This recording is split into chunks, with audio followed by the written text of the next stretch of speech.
isn't to live forever. The goal is to create something that will. Welcome to Perspective, a podcast for wedding creatives where we sit down, often with a special guest, and talk about our many years of experience in the wedding industry so you can learn from us and grow your wedding business. Hello, I'm Simon. I'm Greg. Together, we are Cinemate Films, two Scottish-based wedding filmmakers who love nothing more than drinking coffee and talking shop with others in the wedding industry. This episode is of course sponsored by With Jack and Pick Time, but I'll get onto that a little bit later in the show. Gregory! Yes. Good morning. Morning.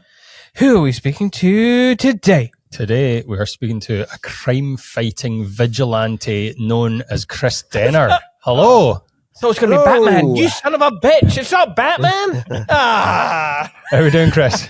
I am good. You know what? That little bit of text that I wrote comes back and haunts me every single interview, every single podcast. But you know what? I love it because my clients, that's the first thing they see about me, and instantly it gets them like, what the shit is this?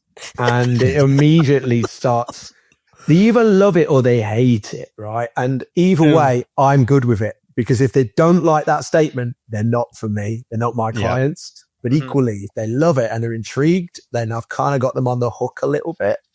Yeah. So yeah, that's me.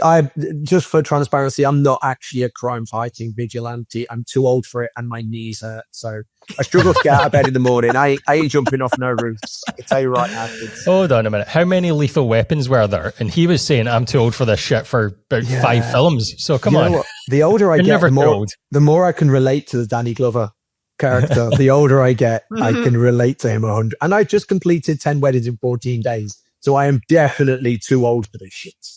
But I still love it. So yeah, I mean that's crazy numbers. Do you just live in your work, or what's going on? Well, you know what? Yes and no. So I am very different to certain other creatives in the industry who are they maintain a healthy work-life balance. I don't. I'll be the first to accept that is one of my problems. The problem I have is I love my job. I love it. And so I find it incredibly hard to say no to couples. So for example, to touch on what we just spoke about, I just recently completed 10 weddings in 14 days. And one of the weddings was 7 a.m. till 10 o'clock at night. It was there was 4 16-hour days back to back. Nobody can argue that is a healthy work-life balance. However, it didn't start as 10, did it? It started as a 1 booking, then a second, then a third, then a fourth, then a fifth. And then you're like, right, I've got what I need now. And then the inquiry comes in. Oh, May the 4th, we're Star Wars fans. We're having a Star Wars themed wedding. Yes, I'll take that booking. Then the inquiry comes in. Oh, myself and Sergio are getting married in a chateau in Anglesey in Wales. And we want to get married there. And we love your work and we love everything about you. And there's no formal photos. It's just created documentary. Okay, I'll take that job as well. Then the inquiry comes in. Oh, we're just both massive gamer nerds and we're getting married in a brewery in Birmingham. And before you know it, it's the slippery slope of you love your job and I love my clients. And in hindsight, 10 weddings in 14 days sounds like a lot. Breezed it, smashed it. It was so straightforward because as photographers, I don't think we've ever had it as easy as we have now. Genuinely. And I'm not saying that to punch down on people that are struggling or think that it's hard, because one man's hard is another person's easier. Like I like to run, but I'm not Usain Bolt. Not a chance. So I'm not saying that to punch down on people. What I am saying is make the most of automations, make the most of companies like Pick Time that makes your life so much easier. There's so many automations and companies and things like that you can just spend a bit of money with and you'll get so much time back. Because that to me now as a photographer with 27 years experience now, time is my most precious commodity. And being super happy with my work, which is where I'm at. So to go back to your first question, there is really no barrier between me and my work. I am my brand. My brand is me. And yes, I know I said the word brand, and It makes me die a little bit when people say that, but I do. Christiana photography is me. It's Christiana. It's raw. It's blunt. It's fast. It's punk rock. It's creative. It's colourful. I find it hard to switch off. If clients email at 10 o'clock at night, I have to email them back. And I'm not advocating for that lifestyle at all. And it is a problem that I need to correct. I mean, it's only a problem if it's ruining your life, but it doesn't seem to be ruining your life. You seem to be having a great time. I love my life. Genuinely, I love it. I love this industry. I think it's brilliant. I think we genuinely, every wedding, people come up to me and go, "You love your job, don't you?" And I'm like, "Yeah, I do. I absolutely love my job." I genuinely think we're so lucky. We're so lucky. And yeah, I know UK photographers complain that the scale of the pay is lower in the UK than it is in America. America seems to be like 3 times the highest, and Canadians charge more, blah, blah, blah, blah, blah. But it's still a great job, and it's better than working in construction. It's better than, it's better than, a lot of my friends work in construction. They would classify their jobs as digging holes and filling holes. That's all they do. They dig holes and fill holes. We go out, we get to spend these days with these couples who are brilliant. They're good fun, they're creative, they just want to have fun. And I love it. And generally we're outside a lot in summer. Winter weddings can be a little bit trickier, but only because of only because of the weather. But I love my job and I love my life. Yeah, cool. There'll be some people out there listening going, "He's been in the wedding industry 27 years. What is this guy's age? And where the fuck does he get his energy from? Like, what's going on? Like, are you hopping up on drugs or something? What's going on?" I'm a crack fiend. Get up in the morning, straight to I red line it. No, you know what? I genuinely think this happiness is the biggest drug. Like being happy and being fulfilled. You know what it's like when you meet someone that's unhappy, right? And you've not even got to know them. So you could be sat on a bus or an airplane or in the supermarket and you'll see someone and you just can sense that they're unhappy or a little bit broken or something's just not quite right with them. I think we have to consciously try and choose happy, and you can choose how you see the world. So I try and be as positive as I can. So I am 47. I have been a photographer since I was 20. I went to college. I didn't do a degree or anything. I did, back in the day when the dinosaurs roamed the earth, I did a thing called a HND, which is a higher national diploma. Yeah. Which was, this is before digital. This is no Photoshop, no Lightroom. It was a hard technical course shooting on medium format. So 120, 220 film, 5.4s. It was 2 years. It was all about aperture, ISO, exposure, there was a history of art section to the course as well, which was excellent. I loved that. Finding out about, like real creative photography. And so I did that, graduated when I was 20, and then immediately started working. I literally wrote letters to every local, because things were different back in the day. You didn't have the internet. Didn't have the internet when I was 20. So we had to write letters to studios. Again, your route to market was people were professional photographers with studios. That was probably the thing. You had your walk-ins, and I wrote letters to studios, and I got a couple of part-time gigs assisting photographers. So carrying bags, being on set, learning the fundamentals, because what you think photography is and what photography really is two very different things. And that was a very steep learning curve. I was very lucky that I ended up working for a period of years in portrait studios as well, which I know people are like, portraits are evil and they are terrible. And yeah, they can be, but you're also in service of a client. I know we think it's a bit naff. Family photo shoots can be a bit naff, but you know what? When you do a family photo shoot with a family that are just super nice and they love the photos, and then they send you the text and the email afterwards, and they buy loads of pictures from you, and then they send you the WhatsApp picture of their picture above the fireplace that you took, and they love it. I'm sorry, I don't find anything naff about that. I think that we're here to provide a service. So I worked in the portrait studio for a number of years, and that was, again, it was a hard sell environment, which just stood me in good stead as a business owner, because I am genuinely not scared to talk about money. I'm not scared to sell. All my prices are on my website. I'm incredibly transparent with all of my clients right from the get-go. There's no inquire here for more information with me, because I don't feel bad about it. We provide a service, a highly skilled creative service. So obviously I want to be compensated for that. So the portrait studio was a great experience because it taught me not to be scared to sell. When I first started, I couldn't believe people paid money for this. And then when I was 30, I had enough of that, got into a blazing argument with a studio owner over something really ridiculous and quit on the spot because my ego was out of all proportion by that point. And I was like, I should do this. So I've been self-employed for 17 years. Really niche down and specializing with weddings in about the last 15. Just because at the time, a lot of my friends in the early 30s were getting married. And there wasn't really anybody in the industry that was providing a service that was slightly different, a bit more creative. Wedding photography, even 15 years ago, was still kind of formulaic, trend-based. Remember Dutch tilts? Yeah. Spot color. Dutch tilts are coming back. They're back, baby. They're back. They're back. Who would have thought? I will say this: they're not as egregious as they once were. No, they're just a few degrees off. Yeah, I remember. In 10 years, people are going to look back and go, "Oh, look at how tilted that is." Yeah, like we did with Dutch tilts. All the photography literally looked like people were on ships, and the tide was just blow. And I've photographed a drinks reception on a boat going around Staten Island in December once, and all of the photos had ditch tilt. But that was because I was physically being lifted off the deck of this boat because it was so choppy, ridiculous. And again, it just speaks to this industry is fantastic and I love it. It does cannibalize itself.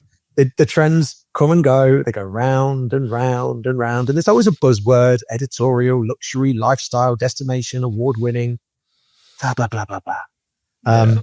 I just think that the thing that I found, particularly with my work, is just to try and create work that I enjoy. And I enjoy creative, colorful, idea-driven work. And I've managed to connect that to an audience that want the same thing. Yeah. You mentioned your brand is you, and it's punk, it's energy, it's fun.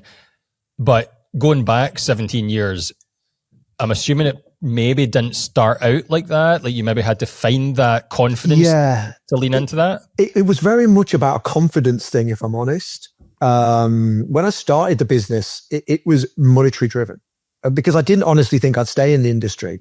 My plan when I started the business and it was the most cheesiest name. It was called Your Perfect Day. That is good, Chris. That is dreadful, isn't it? It's dreadful. And my first business card had old school filigree on it, and it was dreadful. It was dreadful. But at the point, that was because when I really entered the industry fully, I was just doing what everybody else did. Yeah. And I'll tell you now, it didn't take me long to get bored of that. I'd turn up to a wedding and I'd have a shirt on and a tie and a jacket and trousers and shoes. And I'd be like, this just feels really completely wrong. And it wasn't until maybe when I was 32 when I got my job stoppers and I started getting my throat and neck tattoos that I just thought, you know what? This is a now or never moment. I can continue on this safe path and continue with safe clients, or I can embrace what I want to do, which is more music, creativity, loud, brash driven, evolve into the brand. And that's what I did. And I'm now reaping the benefits, which is good. The one thing I would definitely say to any of your listeners is obviously, yes, this is my story, but every single one of you out there listening has a USP. Don't be scared to try and find what it is. And I've had conversations with people. They're like, I'm a single mum of two from Saskatoon. What's my USP? I'm not punk rock. I'm not colourful. I'm like, but your USP is you understand what a single mother is. You understand what a mother is with two kids. You understand what you would want from a wedding. You have this idea, the small town mentality. You understand how small towns work. Everybody has a superpower. Everybody has a USP. Mine is just this. I say to everybody, work out what yours is. And then if you really spend a lot of time pursuing that USP, the thing that you are 100% an expert on, you'll get the benefit from it instead of trying to an approach which is everything to everyone, should we say? Yeah. Let's talk about this. I want to bring your attention. I want to bring our audience's attention to the teas. And it's you mentioned having a full closet full of band teas. Yeah. Talk to us about your teas for just for a minute, because I feel like I was on TikTok and loads of people are like, get rid of the branded teas, they're not cool or whatever. I'm like, what? Is this the message that people are going with now? Just I don't know. Anyway, so I love a good tea. Tell me about it. What? Get rid of branded t-shirt? I know. But you know what? I think this speaks to a louder thing, though, isn't it? Because if you're the type of person that listens to an influencer on social media, I'm sorry, we're just not in the same gravitational pull. Yeah. Like, I'm looking at your jacket and I'm like, that's rad. I'm like, I'd wear that. I'm like, be yourself. Like, there's only one version of you in the world. And I don't want to turn this into a be yourself conversation, but it's true. Just be yourself. Like, fuck off influencers. If I want to wear my Prince vintage purple rain vest, I'm going to wear it. If I'm going to wear a bandana, I'm going to wear it. I don't care. And if my sense of dress offends you, don't worry about it. I'll walk that way, you walk that way, never the twain shall meet. It's a weird thing. Don't just be yourself. But you know what? The number of conversations that, again, when I was working with a copywriter for my website, they were like, what do you want to say? And I was like, you know what? I'll tell you what I don't want to say. I don't want to say that I'm a wedding photographer. I don't want to say that I'm award winning. I don't want to say that I love love. I don't want to say that I'm in love with your lovely love story. I don't want to be fluffy. I want to be blunt. And we came up with this sort of, again, with conversation points that start conversations, like the superhero vigilante quote, like the band t-shirt thing. Mm-hmm. I own so many band t-shirts. It's ridiculous. And I only wear like the same 4 band t-shirts, but I've got a closet full of band t-shirts. Well, what's your favorite tee at the moment? My favorite one is either this Prince one or my Sex Pistols one. But depends on I also love, so I've got a vintage Motorhead one. I don't know if you're aware of the band Motorhead. Oh, of course. They have just like got, I mean, again, from an iconic text point of view, like the logo is so iconic. Guns N' Roses, again, one of my favorite bands. I've got so many Guns N' Roses t-shirts. It's ridiculous. But again, these are classic bands. And I mean, you could do a podcast, I think, just looking at the image of these bands and the logos that they use and the way that they have stood the test of time. Like Prince. Oh my God, Prince is just a legend. His music's incredible. And again, when I'm doing interviews and consultations with clients, I don't bother dressing up. I just dress like I am now, because tattoos, bands, all of these things that it kind of speaks to tribalism. Do you think? You know, people look at you and go, "You're my tribe." I understand you. You know, especially because on my email messages, as you may have seen, like I sign off and say Wakanda forever. Yeah, I noticed. Yeah, which is like a quote from, I used to say, "May the force be with you." But I changed it to Wakanda Forever, just in honor of the actor who sadly lost his life. Yeah. Because the number of times I'll answer an inquiry with that email and they'll go back, "Oh, Chris, thanks, greatly free on the date. Let's set up the Zoom call. Avengers Assemble," is incredible. So I think, definitely don't be scared to put your personality in. And generally, don't listen to influencers on TikTok. Please don't. Yeah, I know. Honestly. Just don't. You're better than that, people. We're better than that collectively. Yeah. Also, by the way, don't listen to your kids either. If you have kids, because when this jacket came, my son was like, "Oh, that's like Grant's curtains." I'm like, "Yeah, my mom's got style, baby." Boom. Yeah. I mean, you do. I think you mentioned in your website somewhere that you're an emo kid at heart. Is that how you just definitely. Yeah. Again, I that was a little bit cynical of me to put that in there, because I'm 47. I'm hardly an emo kid anymore. But the music I still listen to is that kind of genre of music, as well as like other harder. I mean, my real love is like more hardcore punk. But I do love the emo stuff like Jimmy Eat Worlds and You Used and things like that. Yeah. So I love that. But what I'm finding is a lot of my couples demographically are getting married and they are mid to early 30s. So of course, to them, that's the music they grew up in school to. Yeah. And the number of people who do come back to me and go, oh yeah, I'll go. Yeah, you love, My Chemical Romance as well. You love The Used. You like anything. And I would say this to your listeners, anything that you can do to exploit what your USP is. Mine is music. I love music. Everything about me is based on music. Even my look, my appearance, the fact that I dye my hair blonde like Billy Idol is because when I was 8 years old, I saw a picture of Billy Idol and I was like, this motherfucker is the coolest guy I have ever seen. And now I'm 47 and I'm still obsessed with Billy Idol. And my band I play in, I named after one of his songs, The Rebel Yells, after his song Rebel Yell. So I think music, and any way that you can use it to put a bit of personality into your website and into your content, 100% do. But it's got to be authentic. Don't write you an emo kid on your website if you have no idea who Fall Out Boy is, because you'll just be exposed pretty quickly. 100%. Don't put. Please don't. Please don't look at someone's brand and kind of take it for yourself, because I think more than ever, generations coming up are right now wanting a sense of authenticity, and I think if you just steal someone else's look or vibe, it's not. I don't think it's going to do you any favors in the long run. If something's not true to you, it'll come across very easily. Like people see through that too. I think never, but I think, something that is important is in this age now of AI, people crave authenticity and they crave this connection.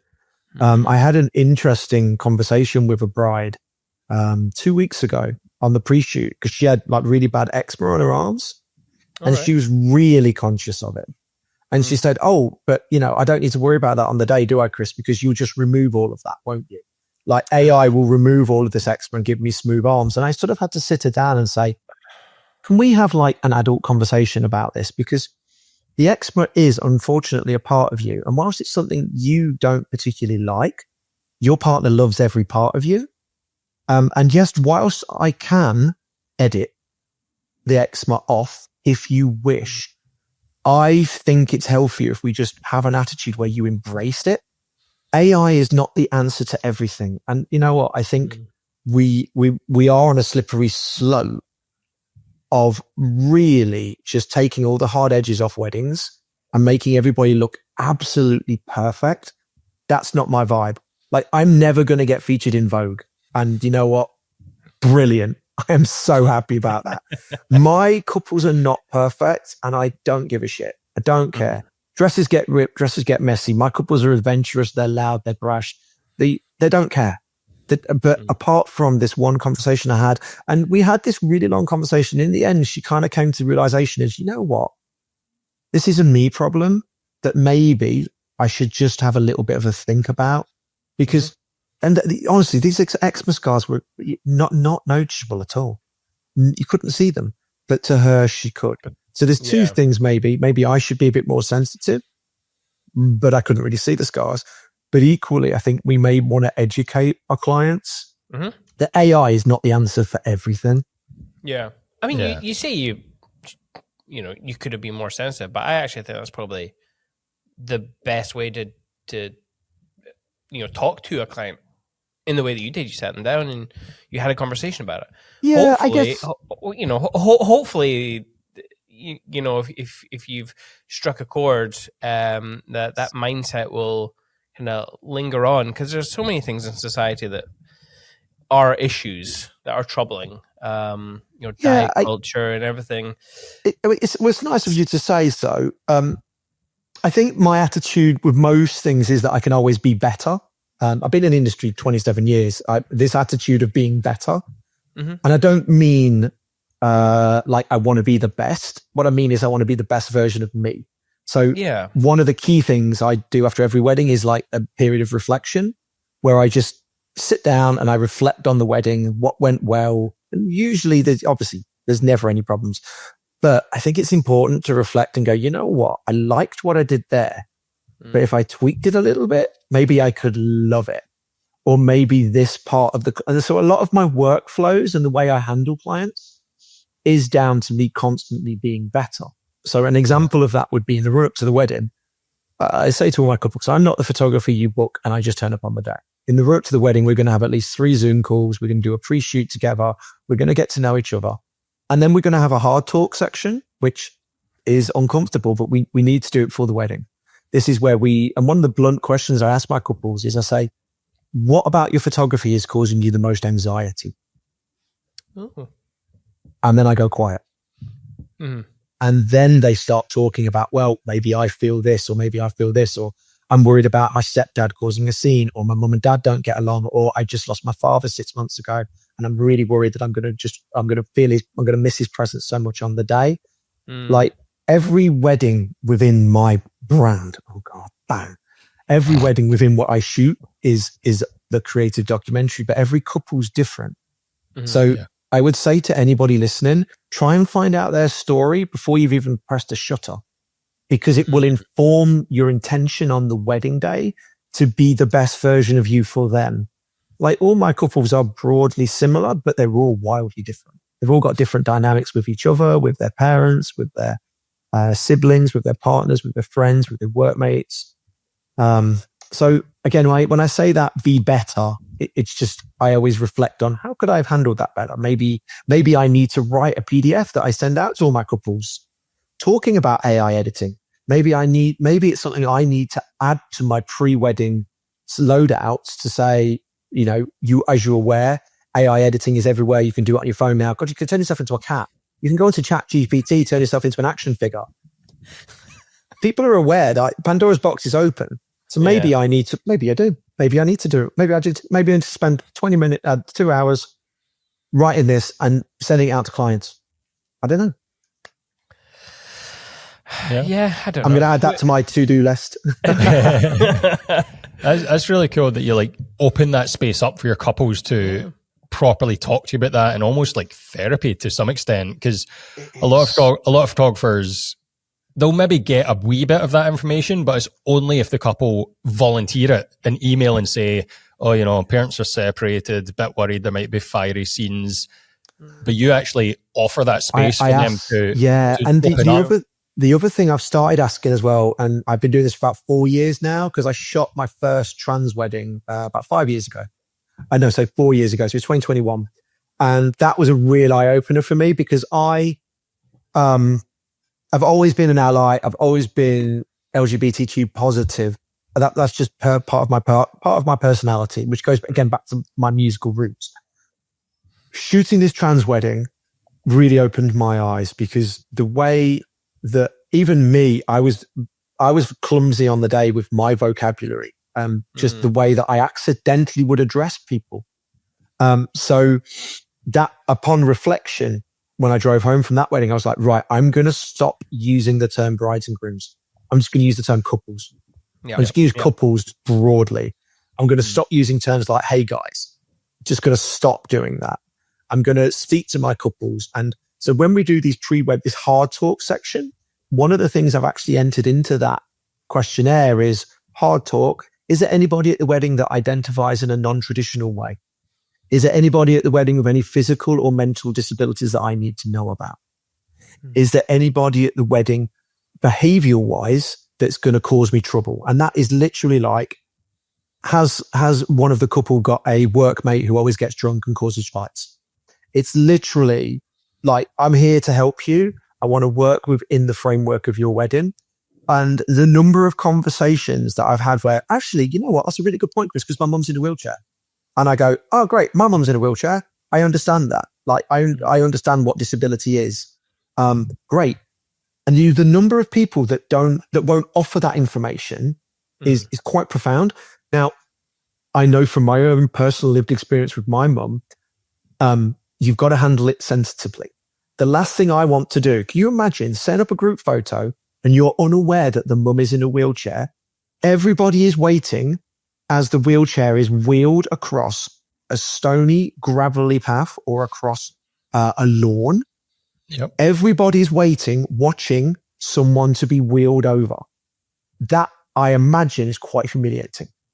I never want to put any of my guests or clients through that. So by having these conversations, I know on the day, right, the group photo, mum's in a wheelchair. I'm going to choose the best location for everybody, not just the best location. Oh, everyone always does the photo at the front of the castle. Yeah, we can't do that because we can't get mum there. Oh, well, where do you want to do it then? Well, we'll find somewhere. But we're not like, just because something's always being done somewhere, and just because a venue always think, oh, it looks really good at the front of the house. Yeah, but there's a gravel drive, 50-meter gravel drive. We're not going to get a wheelchair over that. So we might need to rethink that. But again, you can have conversations and you just say, how is, what is the mobility like? Are they in a wheelchair permanently? This. What about these people that identify in non-traditional ways? And it just builds trust with your client. And honestly, sorry, I remember, I'll tell you a funny story once, which it still makes me howl. Walked into do bridal prep. I'm photographing away. Videographer was fairly la-di-da. He walks in and he said to a little girl, hey, do you want to run over there and give grandma a hug? Turns out to be the bride's sister. Oh, wow. Yeah. Admittedly, she was a lot older than the bride, but the atmosphere in that room went straight down the toilet, because here's the thing. I'd had the conversation with the bride before the wedding, and she said, my home life wasn't great. Like, my dad's not giving me away. My mum's not at the wedding. I was raised by my sister. My sister actually really took me in and looked after me. So although she's my older sister, I see her more as a mother figure. I knew that. Videographer didn't, and he dropped this absolute clanger. And it was one of them times where I was shooting on a Canon 5D Mark III with a battery grip. So luckily, big camera. So I was able to go, put it in front of my face. Yeah. But that's all I'd say. Like, it's not hard. It's not hard now, especially in these day and ages. It's not hard to, especially if you put a bit of time into your workflows and just send this stuff out as routine. Like, wouldn't you want to know these things before a wedding? Because I hate being blindsided on a wedding. I hate it. And things will blindside you. So let's be as prepared as possible. Yeah, absolutely. Yeah. I remember my first, maybe not my first lesson, but certainly a moment I remember when we were shooting in Glen Eagles, and I was at the bridal preps, and I had forgotten that the mum and dad were divorced. And during the first look, the dad did something lovely, and I turned to the mum and I went, "Oh, he's a keeper. That guy's a keeper." Fucking hell. Honestly, I had to. Look, you're going to put your foot. You're going to put your foot in it as well. We have to be sensitive, because on a wedding day, we do sometimes feel like we have to be everything to everyone. We have to be a counselor, a best friend, a drinking buddy, a director, a coordinator, as well as being videographers and photographers. God, sometimes I've acted like a full-on therapist at weddings. Okay, I bet you guys have as well. Like, when people say to me at weddings, like, "Oh, I bet you could write a book," I reply, "I could write books. I could write books on the behavior I've seen." And I genuinely always say to people, like, weddings bring out the best and the absolute worst in people. Yes. Yeah, that is true. I have seen only 2 years ago, I think. Here's something. Let me ask you a question. Have you noticed that social behavior seems to have immediately got really loose after COVID, and people seem to have forgot their manners? Yeah, there was definitely certain changes after COVID, for sure. I feel I wasn't paying much attention after COVID, because I think maybe, like many of us, were just like, survival. Yeah, we're just glad to be working. I gotta get through this. My God. In fact, I'm pretty sure after COVID, I got a little bit feral with how I spoke to people, just because, you forget how to socialize sometimes. But yeah, definitely. And it's still the case. It's just, the only reason I mention it is I literally saw this once. Like, when I say the worst behavior, I saw a man grab a waiting staff by the hair. Oh, that's because he wanted more potatoes. Cool. Wow. Yeah, yanked up. They must have been some fucking good potatoes. Yeah, I hope so. But either way, I mean, we're off topic. But yeah, I always say weddings bring out the best and the worst in people. But I will reiterate, we have the best job in the world, I think. Yeah, absolutely. But apologies, that was a very insensitive comment I just made there. I was trying to be funny, but it wasn't funny. Anyway, see, we all make mistakes. Jumping around a bit, you've mentioned AI a couple of times, and the fact that you just did 8 weddings in 10 days. How are you managing that? Like, what what's going to get you through that with all them due at the same time? Yeah, so it was 10 weddings, 14 days. 10. Yeah. Yeah, I mean, don't undermine me. I grafted. I was on the cliff base. I was there. I was on the mine. I was down the mine. You know what? You wouldn't have done it. Couldn't have done it without AI. Not a chance. So there is various AI systems that I use. So the reality is that most of us as creatives, we are relatively cash happy, but always time poor. And I will always spend money. So the biggest, are we allowed to mention company names specifically? Yeah, absolutely. So for me, the big game changer is Imagine. For AI editing, Imagine AI. I have used other ones. Again, full transparency, I am an ambassador for Imagine. I'm not just saying that as an ambassador. I genuinely love what they do. I think the community is great. The updates that they do, the constant pushing forward of the product to offer masking, background masking. They offer like teeth whitening now. Like we spoke about the girl with the eczema on the arms. They're offering like retouching of the faces and arms and things. I don't use it. But I couldn't have done this without Imagine. I certainly couldn't do this without PickTime. Not a chance. Because one of the things that I do as a selling point is I actually promise to have photography ready for the couple by 9 a.m. the following morning. So I wouldn't be able to deliver that if it wasn't for PickTime. I also use the Social Templates app on Instagram. I don't know if you're aware of that. They are fantastic. They are an absolute lifesaver, and they really know what they're doing. And again, you'll pay a premium for all of these apps. Build it into your pricing. Make sure that, and again, have your strong workflows. And there's things you can do in camera as well. So for me, when I was approaching this 10 days, I'd done all the prep, as we'd always spoke about. I spend a lot of time with these couples before the wedding, so I'm aware of any anxieties. On the day, I use Sony's. So I've actually modded my camera so I can rate the photography in camera, just with a little push of one button. If when I'm photographing and I know there's a banger that I want to use for my previews the next day, just star it. During the lunch break, I actually cull all the photography from the first part of the wedding. I just sit. It's dead time. It's for me. It's dead time. I'm going to get fed one way or another. So rather than just waste time on Instagram, I sit there with my laptop. I cull the wedding. And it's also from a safety point of view. I can check that, grandma's eyes are open. I can check that mum's not nodded off during this and that. Want to make sure that I'm on track to get what I want out of the day. And it's a good way to go, you know what? We've got a lot of, say, the groom's family, not got enough of the bride's family yet for whatever reason. So when we restart, we're going to focus a little bit more on the bride's family so it levels out. What I do as well in the break is swap the cards out. So I'm actually already starting backing up that part of the wedding onto SSDs. So they're already backed up. So by the time I get home from a wedding, the first thing I do after saying hello to my dog is I start the backup. So the SSD get plugged into my computer, the cards get plugged into my computer, transferring onto 2 hard drives. I use Backblaze as well as a cloud backup. And I also back up to my Adobe cloud as well. I get as part of the Creative Cloud. Any wedding that is unedited gets popped onto there as well, just as an extra redundancy and a safety net. Everything then gets backed up onto 2 extra SSDs because I edit off SSDs, just because I'm generally edit on the move, time's money and all that. Absolutely. So the morning after a wedding, when I wake up, all I have to do is cull the rest of the wedding. And I use Photo Mechanic for that. Dead easy. You got to bear in mind, when I'm culling, I've already picked out the preview shots. I've already got a good idea in camera, what I'm going to use for this. I cull. Imagine do the edit, and then again, go back into the Lightroom, find the photography I've starred. They're the stuff I'm doing for the previews. They're the stuff I use on the I don't like the term, but sneak peeks. Sneak peeks. I hate it. It sounds kind of like, it sounds a bit pervy. Oh, it does a wee bit. Did you have a sneak peek? Yeah, I'm a bit like, I like the term previews. Change it to previews, please. Not sneak peeks.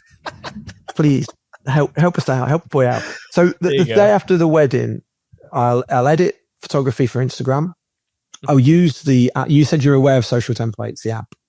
Yeah, I am. I'm not sure if Simon is. I wasn't. No. They're great. They're absolutely brilliant. So the thing I do is post first onto Instagram, create that reel. But again, on the wedding day, I'm shooting with intention. So if I shoot a banger as a landscape, I'll just quickly get it in portrait as well, because I know that's what Instagram favors for the reel. Yeah. It's absolutely okay to shoot content on a day for your Instagram reel, because as long as you've got the creative vision that you want, just turn the camera, get what you need. Again, start it in camera. I create my reel, put it onto Instagram. And the great thing about the social templates app is you're able to create what I call evergreen content. So you're not just put a reel onto Instagram. You've created a reel with music that's beat matched that you can download. So then I download it. I actually just copy the text off Instagram. 2 minutes later, it's on my TikTok. 2 minutes later, it's on my YouTube shorts, making sure that I've tagged the couple in, I've tagged the venue in, I've got all the hashtags, I've got all the suppliers. Because in the run up to the wedding, we've had all this deep dive on the wedding. I know who the band are. I know who the florist is. I know who the caterer is. I know where the suits have come from. I know who the dressmaker is. I've asked the couple to provide all this information to me. So the morning after a wedding, I'm all about I just want to cut and paste stuff. I just want to make my morning as easy as possible.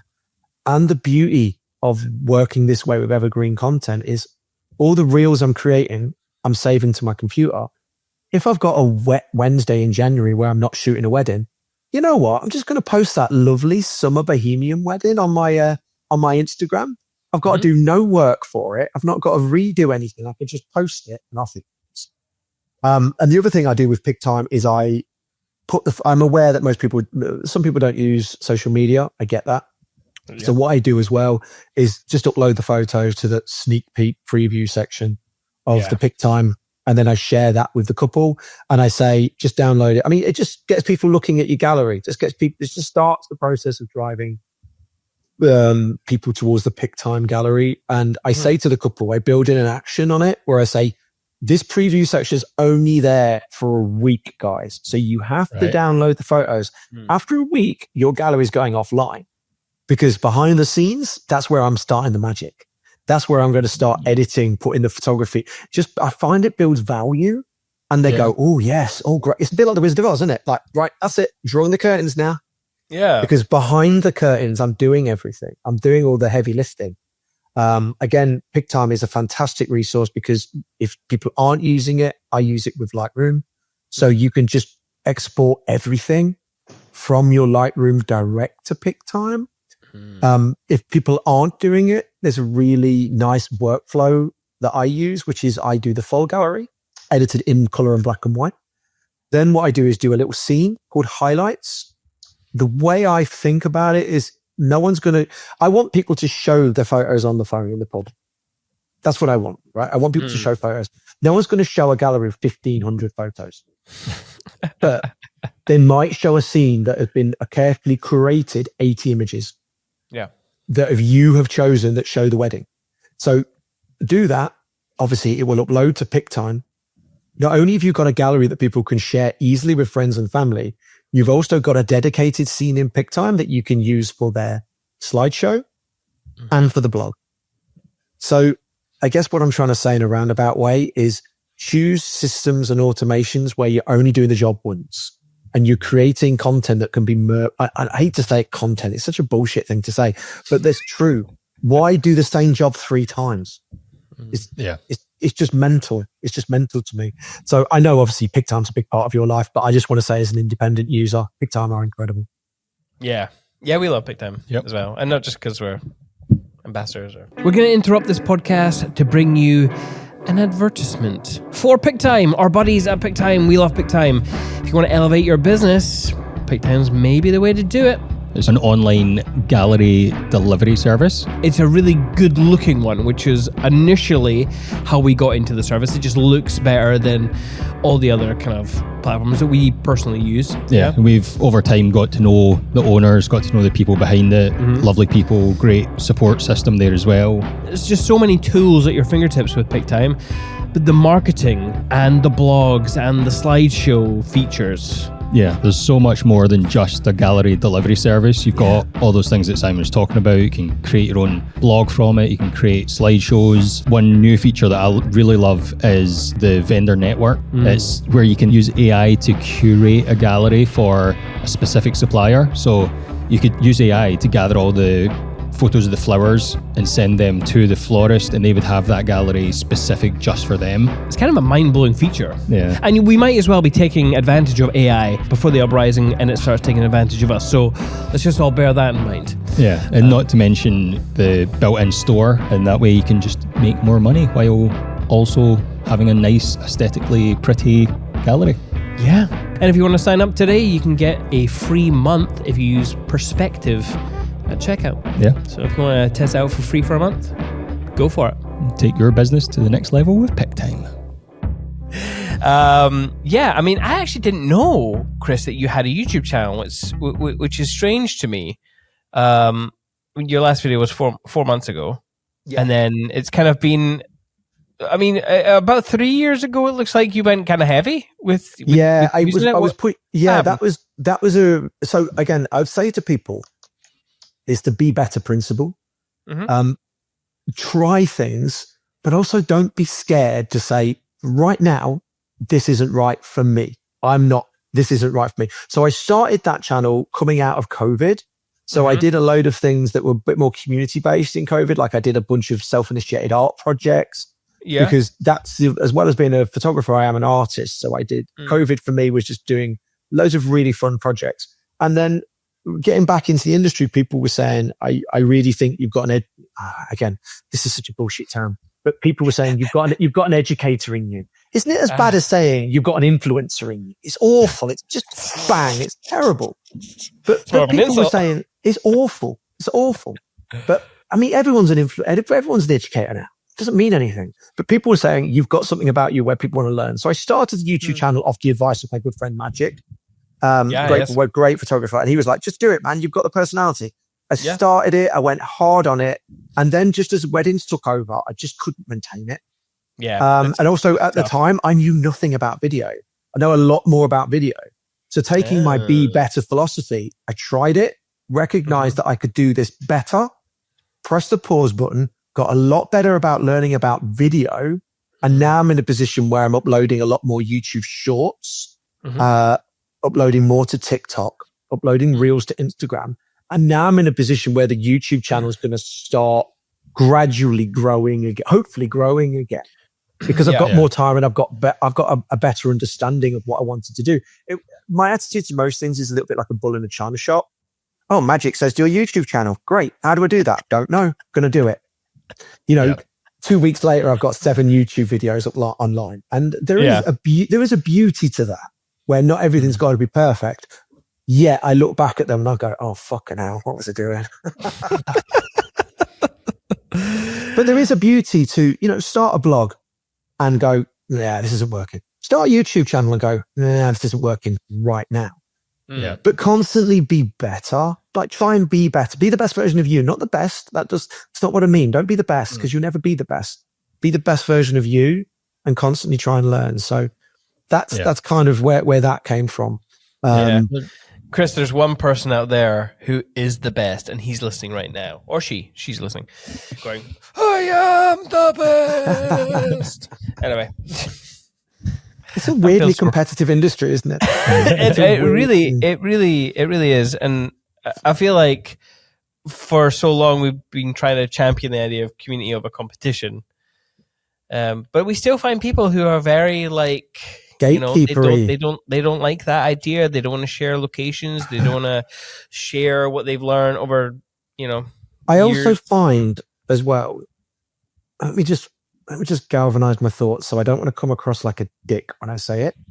I can edit you if you do. It's okay. No, leave it all in because I believe in transparency. Hang on, edit mark. I'm just going to put my hand up so I know when they edit it. No. I believe in transparency. So if I fluff this, then I fluff it. So there seems to me to be like most things that there's never a binary option. There's always this like beautiful gray space between the hard and the left, right? And we talk about politics or music or anything, but I think with gatekeeping in this industry, you have those that are hard gatekeepers. They talk shit about everybody. Nothing's good enough. It's like a joke I say, like, how many photographers does it take to change a light bulb? It takes 100. Because it takes 1 to change the light bulb, but 99 to stand around and go, it's good, but I could do better. There's that side, which is gatekeepery, wagging their fingers, pixel peeping, blah, blah, blah, blah, blah. And then on the opposite side, you've got the people that just don't want to learn, that don't want to apply themselves, that bleat about, I'm a natural light photographer, or I'm anti-flash, or I just want to shoot JPEG. I want to shoot a whole wedding on 50 mil. And you know what? Neither are right. I'm sorry. You're not going to convince me that you are absolutely correct shooting a wedding on JPEG. Like that to me is mental. But there seems to be both sides, and they kind of, so this side, they complain about gatekeepering. The gatekeepering complain about the side that don't want to use flash. I mean, if you post on a forum, I'm a big off-camera flash user. I use a lot of flash. You'll probably see that in my work. It's fairly obvious. Yeah. If I post about using flash, oh my God, it is like Frankenstein's monster. Like the villagers get their pitchforks and they're burning torches and they come for me. People go, oh, boring, yawn off. Oh, natural light photographer here. You don't know how to use light. That's why you have to use flash. It's mental. So I guess what I'm trying to say, slightly fluffed it. The answer is always somewhere in the middle. This nice ground. Don't be the dick that gatekeeps, but also don't be the dick that don't want to learn and pretends that it's because there's a community of gatekeepers holding you back. Never before. Listen to like your kind of podcast, YouTube channels. There's never been easier to learn new skills and connect with your community. It's never been easier. And I mean, I don't know about you guys, but I speak a lot at conferences and I go to a lot of conferences. They are the most wholesome events. Yeah. So if people are listening and they feel that there is an element of gatekeeping in the industry, just get yourself out to a conference. In the UK, there's loads of them. Yeah. In Europe, there's some great ones as well. And the American ones, leave them alone. Leave them alone, did you say? Yeah. I just came back from speaking at WPPI in Vegas. And they, oh gosh.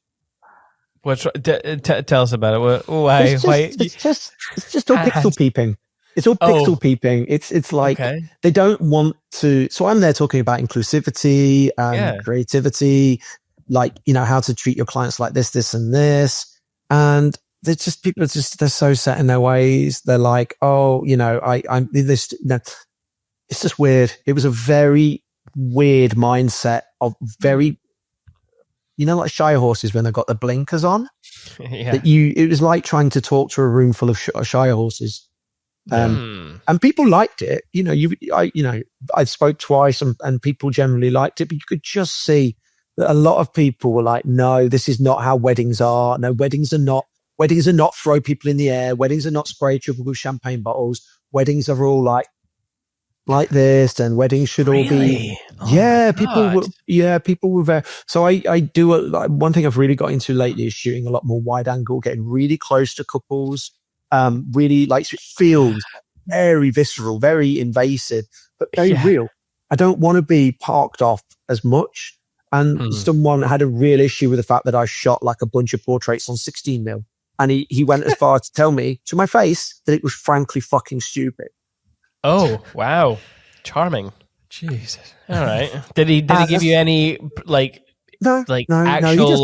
he just told me that constructive with it. No. It kind of was, because he was like, "Oh, everything's elongated," and I was like, "Well, of course." My answer was, "Of course, it's wide angle." Yeah, you knew that. Yeah. What are you gonna do? What are you gonna do? And it's just weird. Like, so stay away from America. No, not really. I'm like, that was just my experience. That it was an older pixel peeping trade show. Again, if you go to a conference and everyone's walking around with cameras around their neck, generally a bad sign. My attitude is you should have a notebook in your hand, not a camera. That being said, if you want to watch Chris work, you can go to Taylor Jackson. He put out a video on his YouTube. He did. Oh, is that from Anna's wedding? It is from Anna's wedding. Yeah, that's from Anna's wedding. Yeah, so that was watch that video, because Taylor makes me look like an absolute rock star. He does. It was such a fun wedding. There's so many stories from that wedding that I could tell you, but I'm not going to share because it's not fair on Anna. But it was a wild wedding. It was all people need to know. It's a Las Vegas wedding, bunch of industry professionals, party bus, everyone smashed. Elvis married Anna and her lovely husband Romeo in the car park sex shop. Yep. That actually happened. Go and find Taylor Jackson's video. Look on my Instagram. Yeah, you'll find loads of photos. It was just a wild time. But that's what I want to shoot, if I'm honest. Yeah, absolutely. That's, again, I'm a big proponent of show what you want to shoot. And so I'm not scared to show those blunt stuff, even if random American people think it's really fucking stupid. If you want to hear more of that story, we actually do talk to Anna about that on her episode of the podcast. So go back and have a wee listen. It's a funny story. It's really funny. It's good. It's good times. Well, I want to talk more about your approach to shooting a wedding, in particular, like working with couples. Yeah. Because people might assume by your brand and everything else, your bold colors and everything, that every one of your couples is out there, wild, has the same energy. So fill us in how you work with couples, what kind of couples you like, even how you differ in terms of like working with different energies that couples may have. Yeah. Well, this is a really important question. So, first off the bat, not all couples are the same. We've already spoke about that. They're just not. Think about all the friendship groups that you have. Not all your couples are the same. Some are loud, brash, some are a bit more quiet. Some have different interests and perspectives on things and attitudes and opinions on things. So yes, whilst my work is of a certain brand, the couples are slightly different. So you have to identify what's right for them. The one thing that I do after every wedding is I send out an anonymous feedback form to all of my clients. I'm not scared to ask for feedback. I want to be better. It's the best thing you can do. And the one thing that question is, what initially drew you to my work? And the most, to boil it into one answer, it was something different. We wanted different. Or a variation of that is to say, we know we didn't want normal and traditional. So not all of my couples are face tattoos, getting married on Harleys, in a stripper club in Vegas. Yes, some weddings are like that, but majority are just solid couples, as you probably guys know, that just have a different mindset. They don't want to be posed. They don't want to be pushed around. They don't want their day wasted. Fundamentally, a wedding is about a couple getting married. I think in my experience lately, a lot of photographers seem to be forgetting that and trying to apply aesthetics that aren't correct for weddings. That to me is like an absolute no-no. So one of the things I'm quite clear with my couples is, again, I'm not going to pose you because that's me imposing my will upon you. But what I will do is have a conversations with you before the wedding. We'll work out what kind of couple you are, and then I'll just direct you. I'll just direct you into ideas. So what do you think? What's your friendship group like? Oh, they're really loud and brash. Like, take a couple. Maybe if we say there's a bride and a groom. Oh, Connor plays at the rugby club. Oh, great. Heather, the bride. She plays maybe netball or something. So all of our friendship groups quite sporty. Oh, right. So I can say, right, would you say your friendship group is quite physical then? And they're quite loud? Yes, they are. Okay, great. So have we thought about maybe instead of doing traditional portraits, maybe we think about ideas that are going to allow them to be themselves, like games where it's a little bit rough and tumble, like maybe get the girls to pick Connor up, which I know can be quite cringe and traditional. But what I'm trying to do is direct things where things will happen. You just allow the friendship groups to be themselves. I'm a big fan of using smoke grenades, ultra colourful, bright, brash confetti, anything that the couple thinks is right for them. But I ask them the question, do you think it's right for them? Because whilst I love the smoke grenade photos, I'm not interested in the smoke. What I am interested in is the actual look of wild panic on people's faces, the excitement, the giddiness. I am actually more excited about reactions that it gets. So I say to my couples, I'm going to take more of a directorial role with you based upon like the information that you give me in the run up to the wedding. That way I know that when I do get a couple that are a little bit quieter maybe, or they just want something different, I know I'm not going to be saying, right, guys, let's fill the champagne, let's fill the bathtub full of champagne, and now you jump in and do this. And now for some couples, they'd love that idea, but not, you can't treat all couples the same. You genuinely can't. So a big part of what I try and do is work out what is right for the couple. And as testament to that, I would point out that currently I'm sitting on 325-star Google reviews. Every single one of my couples leaves me a Google review. Mm-hmm. Every single couple cannot wait to spend money with me after a wedding. They cannot wait to help my business grow. They cannot wait to send me the anonymous feedback form. I mean, I'll be honest, most of them I work out which couple it is because they say things. They say things. Yeah. Sometimes they even put their couple's names in. And I'm like, brilliant. Connor and Megan, wonder who this is from. Oh, we love the photo where Megan was on Connor's back. Oh, right. Yeah. Okay. I wonder who that was. But, I think being very customer focused before the wedding will lead to a place where on the day you're delivering work and shooting with intention that is right for the couple. So here's a quick tip, which probably has been widely shared, but I'll share it again because I do it a lot.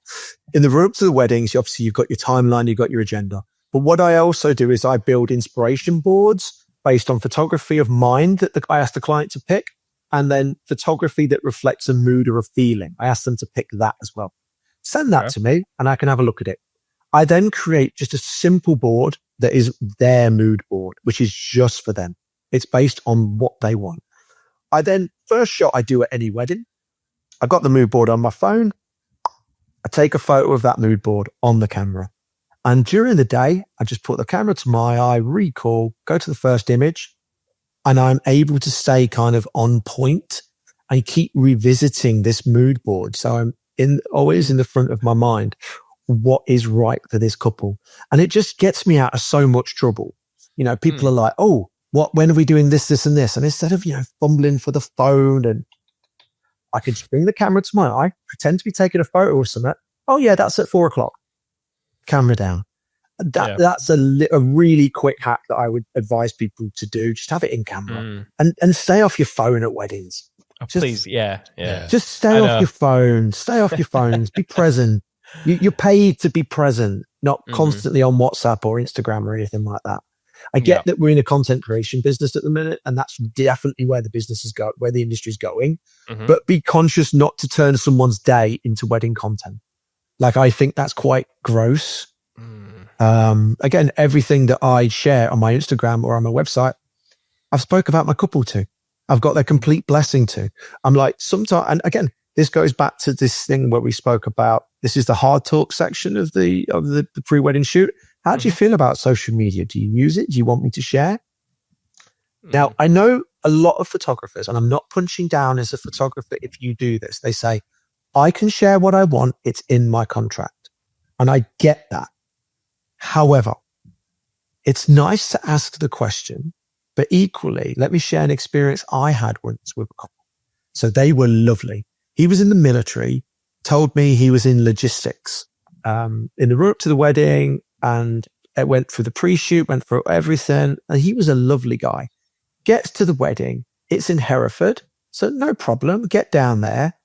Immediately, I'm like, what?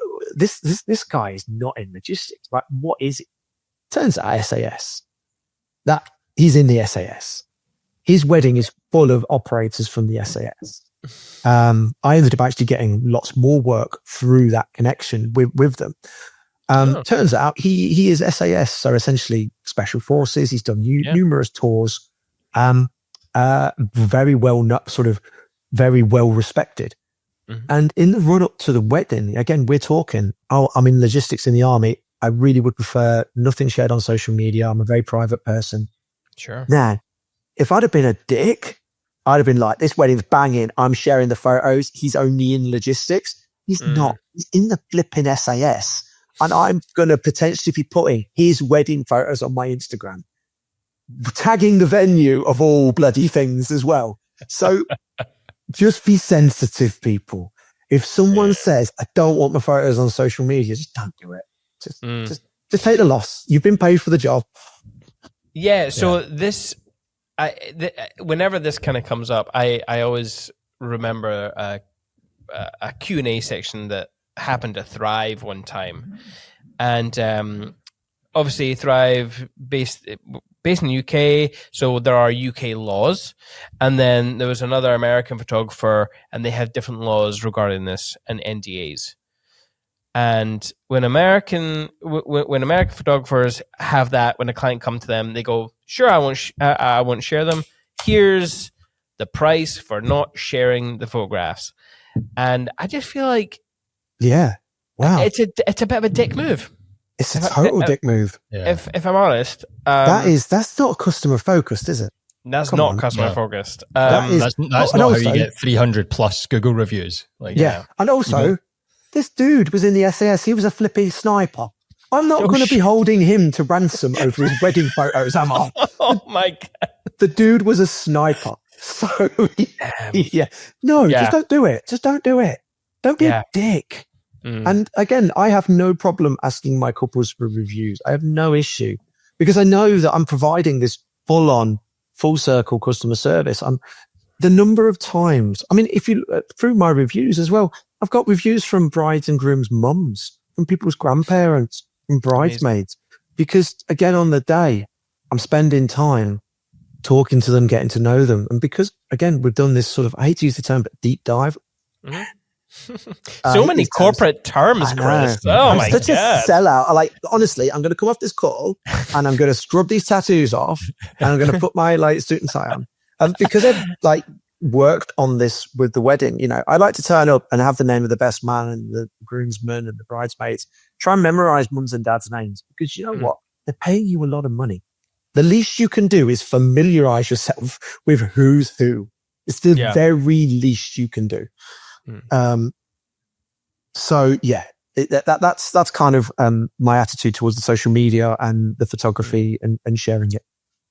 Yeah. What would you say? So we actually do have Canadian and American listeners. What would you say to them if they are the type of individual to do that with an NDA, but then say, "Oh well, they'll hide behind their contract or they'll hide behind the laws of that country." Do you have any thoughts on that? I know my initial reaction is just don't be a dick.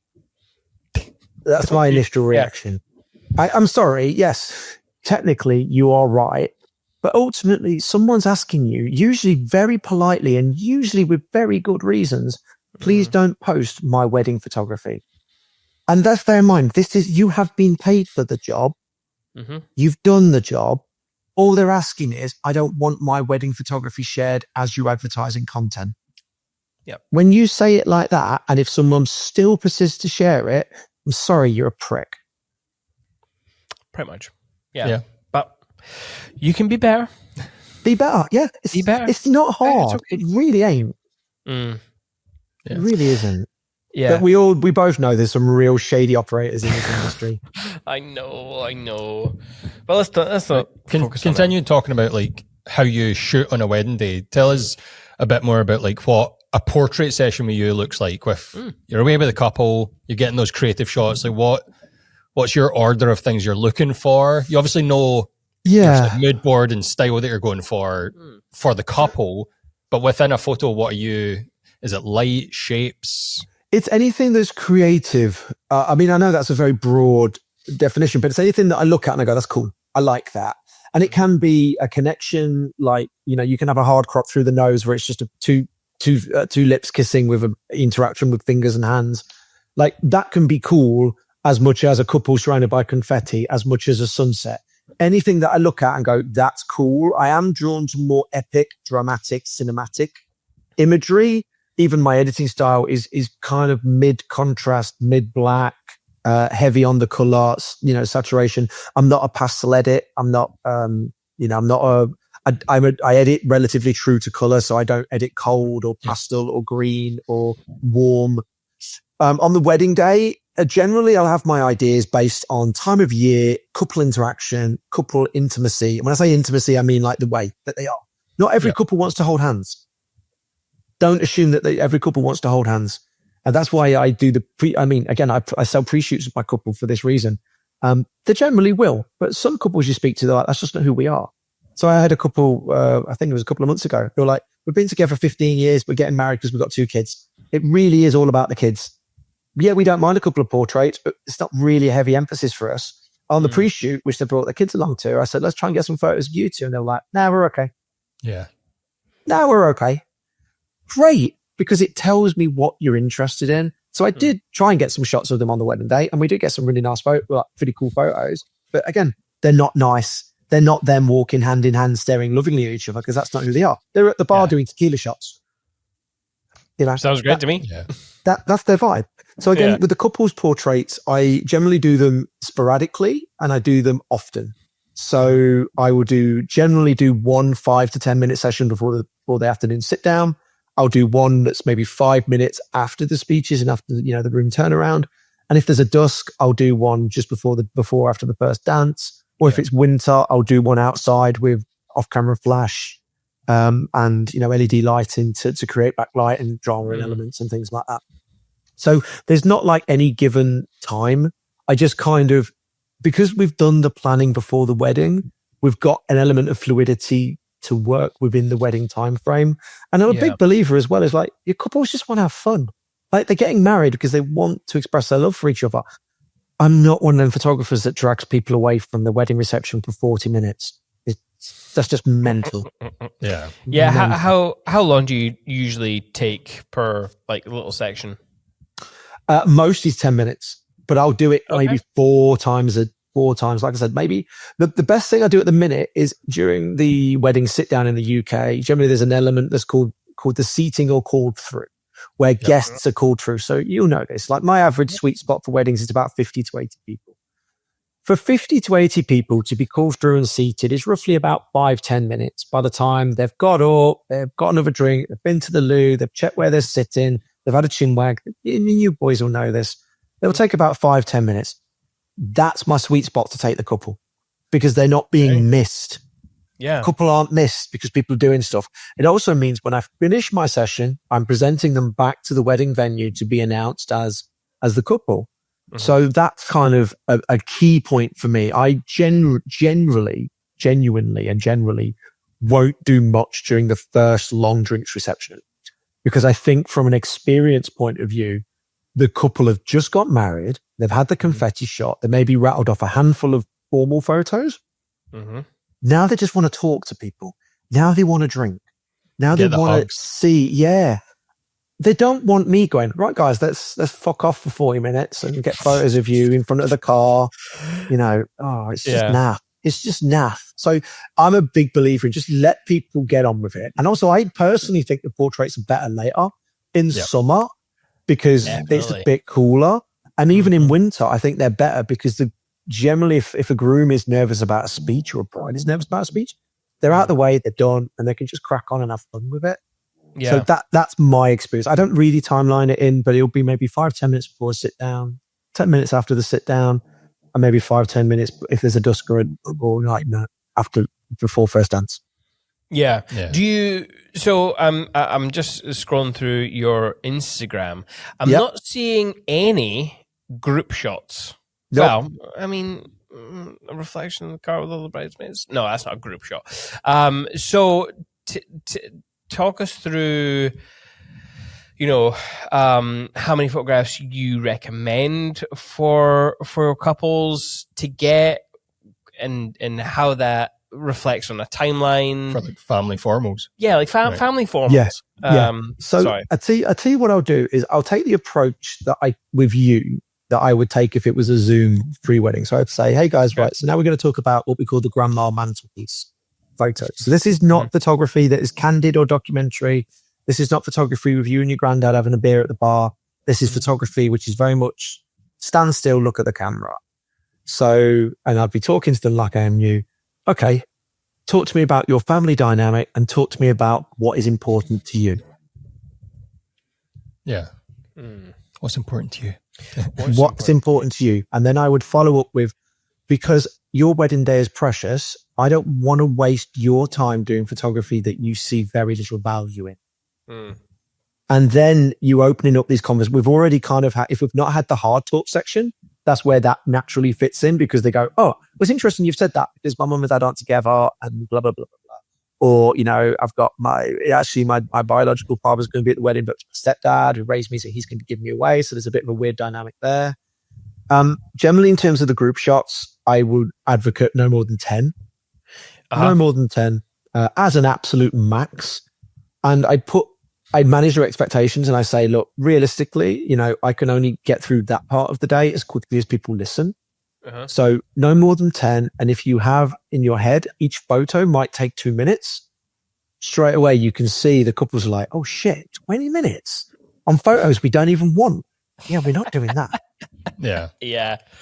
It's funny because I had a Zoom call last night for a wedding, my final Zoom call. I'm shooting their wedding next week, and the groom, I'm not going to name them, but they're lovely, bride and groom. They're very lovely. The bride is completely blunt. The groom's family, there is some issues.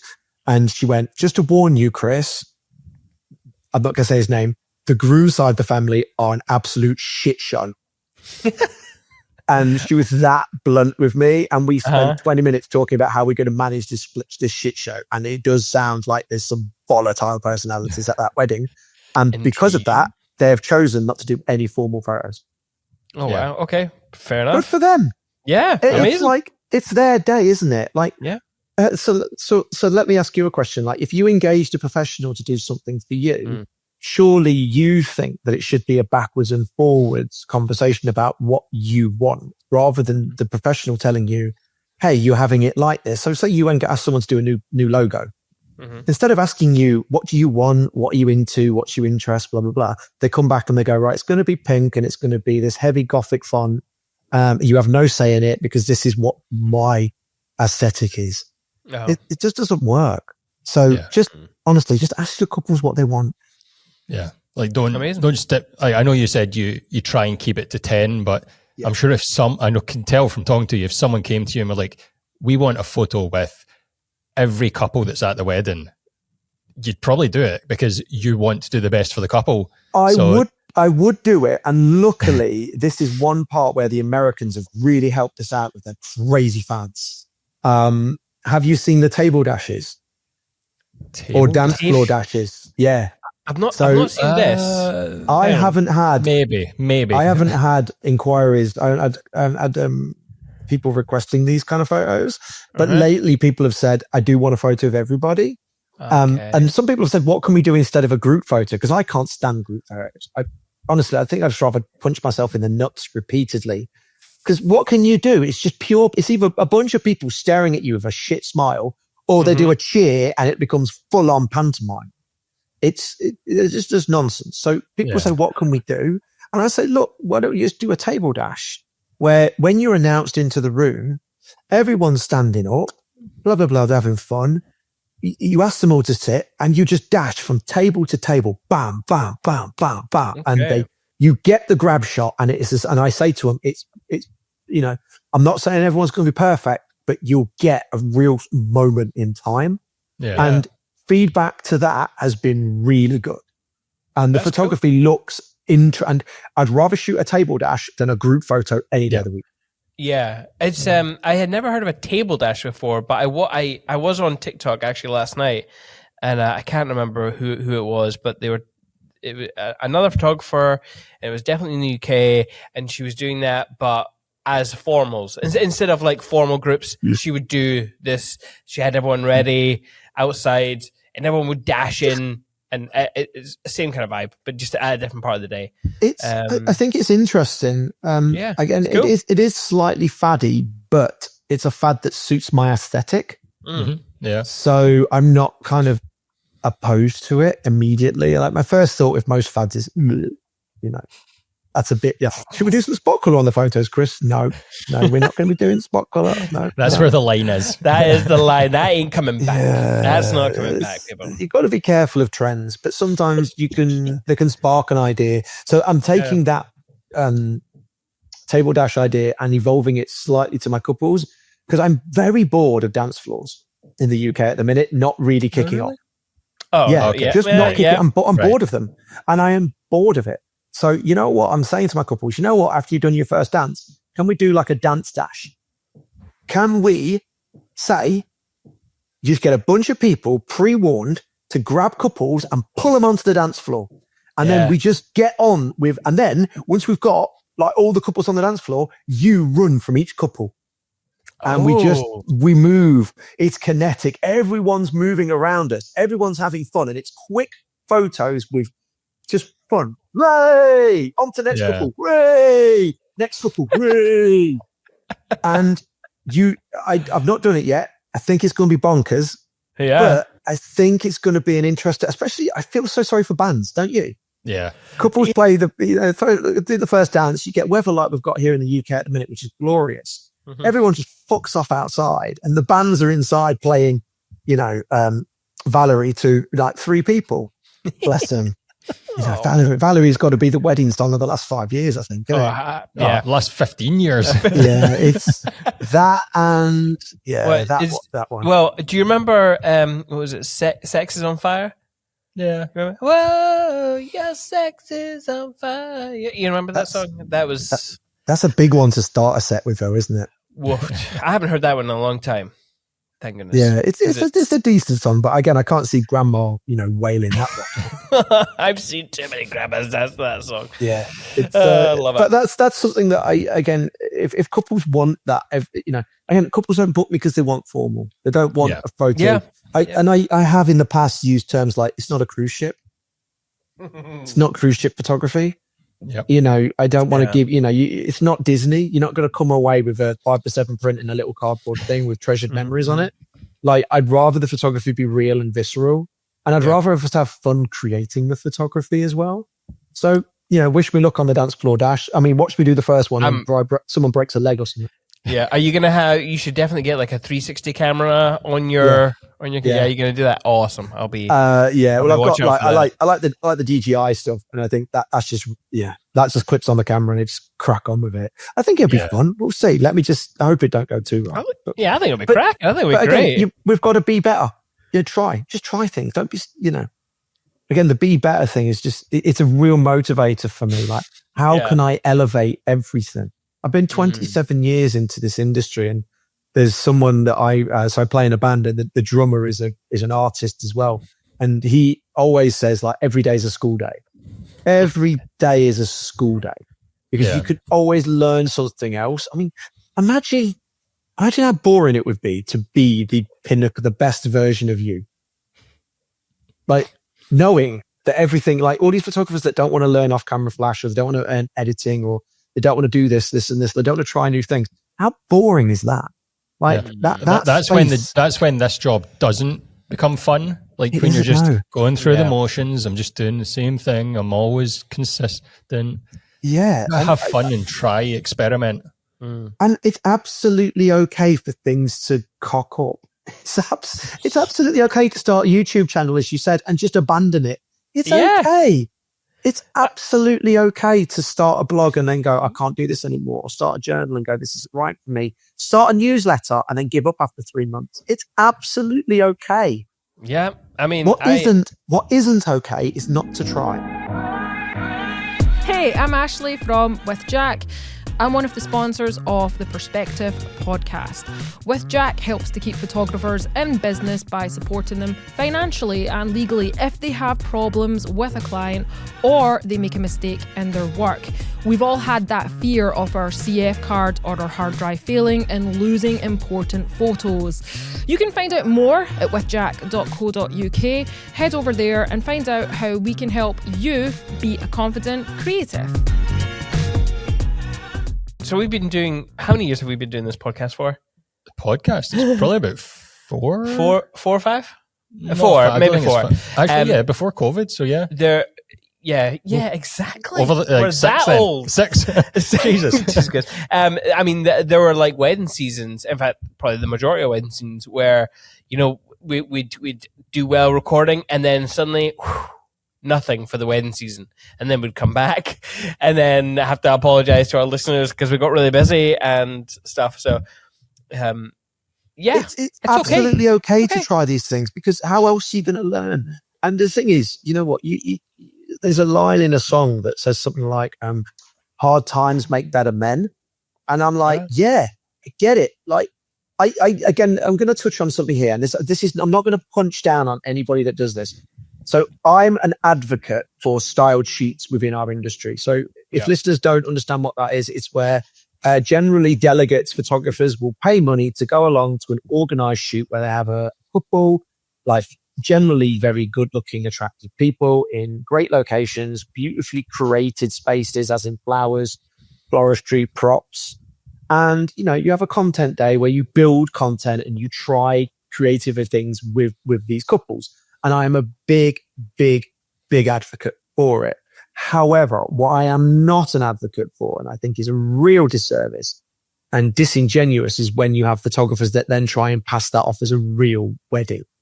And they try. And so, you know, there's a real big problem in the industry with that right now. I see it, and you'll see it as well. You'll probably scroll through people's Instagram feeds, and I can guess, I can go straight away. Styled shoot, styled shoot, styled shoot, styled shoot, styled shoot, fake shoot, not a shoot, not a wedding. But they disingenuinely sort of try and say that they are. Yeah. So that's that. I see both sides of that thing. And again, if you want to be better, you've just got to shoot more. You've just got to try new ideas. But then don't pass it off as a wedding. You know, if you've paid to go to the Dolomites and do a 2-day workshop with a lovely couple, don't claim that you got flown to the Dolomites by a couple to shoot their wedding, because that's just disingenuous. Mm-hmm. Do you have any advice? I'm assuming that because technology has made photography so accessible that there's a whole bunch of newcomers, and they are doing these styled shoots in an attempt to build their portfolio to then get those bookings. Do you have any advice for those newcomers in particular with this issue? You know what? Just be honest. Like, I'm not a gatekeeper. You know what? You can have 6 months experience in an industry. Go and do one of take the Dolomites, for example, because that is a big one that I see a lot of at the minute. I see a lot of people booking onto workshops. If you've got 6 months experience in the industry, you pay a lot of money for this workshop, you come back and you get booked onto a Dolomites wedding with a real couple. Brilliant. I am genuinely so happy for you. Well done. But be prepared, because now the hard work starts. Be very, like, I'm not a gatekeeper. There's some people that will go, oh, you've only got 6 months experience. You don't deserve that wedding. Anybody can have any wedding they want. I don't give a shit. I genuinely do not care. And I'm here to try and elevate and support people. But as I say to people as you know, I co-host styled shoots. I go on styled shoots. I promote styled shoots. But as I say to every delegate, like, please don't think this is a real wedding, because it isn't. This is not reality. You've got, generally, when you're on a styled shoot, the couple are there for you. So you can ask them to do this pose, go there, do this, do a dip, do that, do a dance, do a twirl, do this pose. They are there for you. On a wedding, it's completely opposite. It's topsy-turvy. You're on the upside down there. You're there in service of them. And if the only resources you have is, hey, do a dip, hey, do a twist, hey, do a spin. Have you even asked your couple if that's who they are as people? Because I don't know about you. Do you walk down the street giving your partner a spin? All the time, mate. Not very often. My life is fabulous. Do you walk down? Do you get home and the first thing you do is grab your partner and give them a dip? No. So again, I guess what I'd say is, like, do these things, learn, get great content, get out, get the jobs, but approach them with such a degree of professionalism. And I don't want to punch down, but just be very wary in the industry at the minute. There's a lot of snake oil salesmen. A lot of snake. What are they selling, Chris? What are these snake oil? I know, but in particular, what should people be watching out for? Courses, styled shoots, presets, 6-figure roadmaps, mentoring, you name it. So are you aware of a Canadian photographer called Joel and Justina? Yes. They are superb. They're brilliant human beings. Aesthetically, Their work is on the other end of the spectrum from mine. But we connected because we were both speaking at Grain Festival in 2023. And Justina was very blunt, and she just said that the reality is in the industry, they really liked what I was saying, even though aesthetically their stuff is more vogue and very high end and luxury. Justina said, I love what you were saying because there's so much snake oil. She actually used that term in the industry. There's so many people selling, this is my route to get luxury high end. This is my route to get vogue. This is my route to being editorial. Buy my preset, buy this, buy my workshop. My advice is honestly, like, hard times make better men. Difficult shoots will make you a better photographer. I genuinely, you know what I'd love to do? A styled shoot where purposely everything goes fucking wrong. Everything. Everything goes wrong. And you have to deal with it. You have to deal with it because that genuinely, I think, will make you a better photographer. Like, I'm going to ask all the photographers, get the couple ready, put your cameras on the floor. I'm going to grab their cameras, change all their camera settings, come back in. You've got 30 seconds to get the shot. Go. Oh, man. I was about to say, like, that would be amazing. How do you make things go wrong? But yeah, there's an example. There you go. There you go. Or you book a couple and you say, okay, you're going to be difficult with the photographer. Everything that the photographer asked you to do, you're going to go, no, I don't want to do that. Or that's not us. I mean, I am being a dick now because no one's going to buy a spot on that workshop. But again, I mean, like, difficult shoots are going to make you a better photographer. Genuinely, they really are. And I would touch on a quick moment. I trained 27 years ago with film, and it was expensive and costly, and it was difficult to process. And when you made mistakes, which were often, you were left punching yourself in the balls because you'd wasted time and money. It's never been cheaper and easier to make mistakes. And I encourage you to go out and do it fearlessly. The hard shoots are going to make you better photographers, 100%. Yeah. Coming back to at the start, you were talking about like everyone's unique and got their own USP. Yeah. But if we're all doing the same style shoots and getting that, how can we find our own way of like learning the craft and everything, but how can we all dive into our USP better? Like, how can we, having shot the same couple as the next photographer standing to your left, how do we then, in branding, find our own USP? I think genuinely, I mean, a lot of people are booking onto these workshops. Take the workshop example, because they're after that aesthetic. So I think the aesthetic of each, say there's 12 photographers on these shoots, their aesthetics are broadly going to be aligned. It's not like you're going to have like I said, the single mum of two from Saskatoon next to me, next to you guys. You know, we're probably all not going to be on the styled shoot because we've got different niches. In terms of like finding out what your USP is, I would honestly say to people, be really honest with yourself as to the things that interest you and you feel passionately about. So as I touched on earlier, yes, I'm a photographer, but my whole output is creative. So as well as being a photographer, I'm an artist, I'm a musician, I write and record music. I'm a writer as well. Like everything that I do is creative. So it makes sense for me to niche down into niche down. It's such a stupid term again. But to me, to focus on work that is more creative and musically inspired. So like Anna Pastora, who you had on recently, and I haven't heard a conversation yet because you've not released it, but I imagine it is epic because she is so passionate about the things she believes in. I often reflect, Anna's one of my closest friends, and I refer to her as all love, no breaks. Like she will hold you accountable as a friend.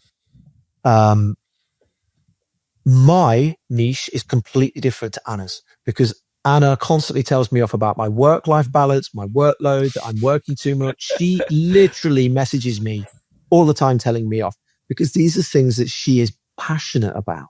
Now, I can't really be passionate about work-life balance because I work too much. I'm aware that it's a problem. And I would say to people, again, your USP or your niche can simply be as simple as, I know the stress and strain of what it's like to be a working mother or a single father. I know what it feels like to have maybe awkward family situations, or maybe your background was as a doctor or a nurse. Maybe you've got these credentials from other past lives. Not many people in my experience, become photographers straight out the gate. They usually have done something else, or they've got qualifications, university degrees, what have you, in other fields. So think about what your USP can be. Like for me, I don't have, I couldn't sell to someone from a small rural town in England. Not a chance. Look at the state of me. If I rocked up and opened a shop, they'd think I was breaking into cars. Honestly, they would think that I am there just to start breaking into cars. But you could have a single mum of two that grew up in that area that is going to have much more of a local knowledge. And that. So I guess what I'm trying to, in a roundabout way, say to your listeners is don't think that my aesthetic is the only route to market, because it isn't. There's so many interesting ways to do it. And it doesn't have to be huge tonal shifts. Now I'm this and I'm this and I'm this. Just think about what your strengths are. And most photographers that I've met personally, and this is going to be a generalization, but it is based on my experience, they're all empaths.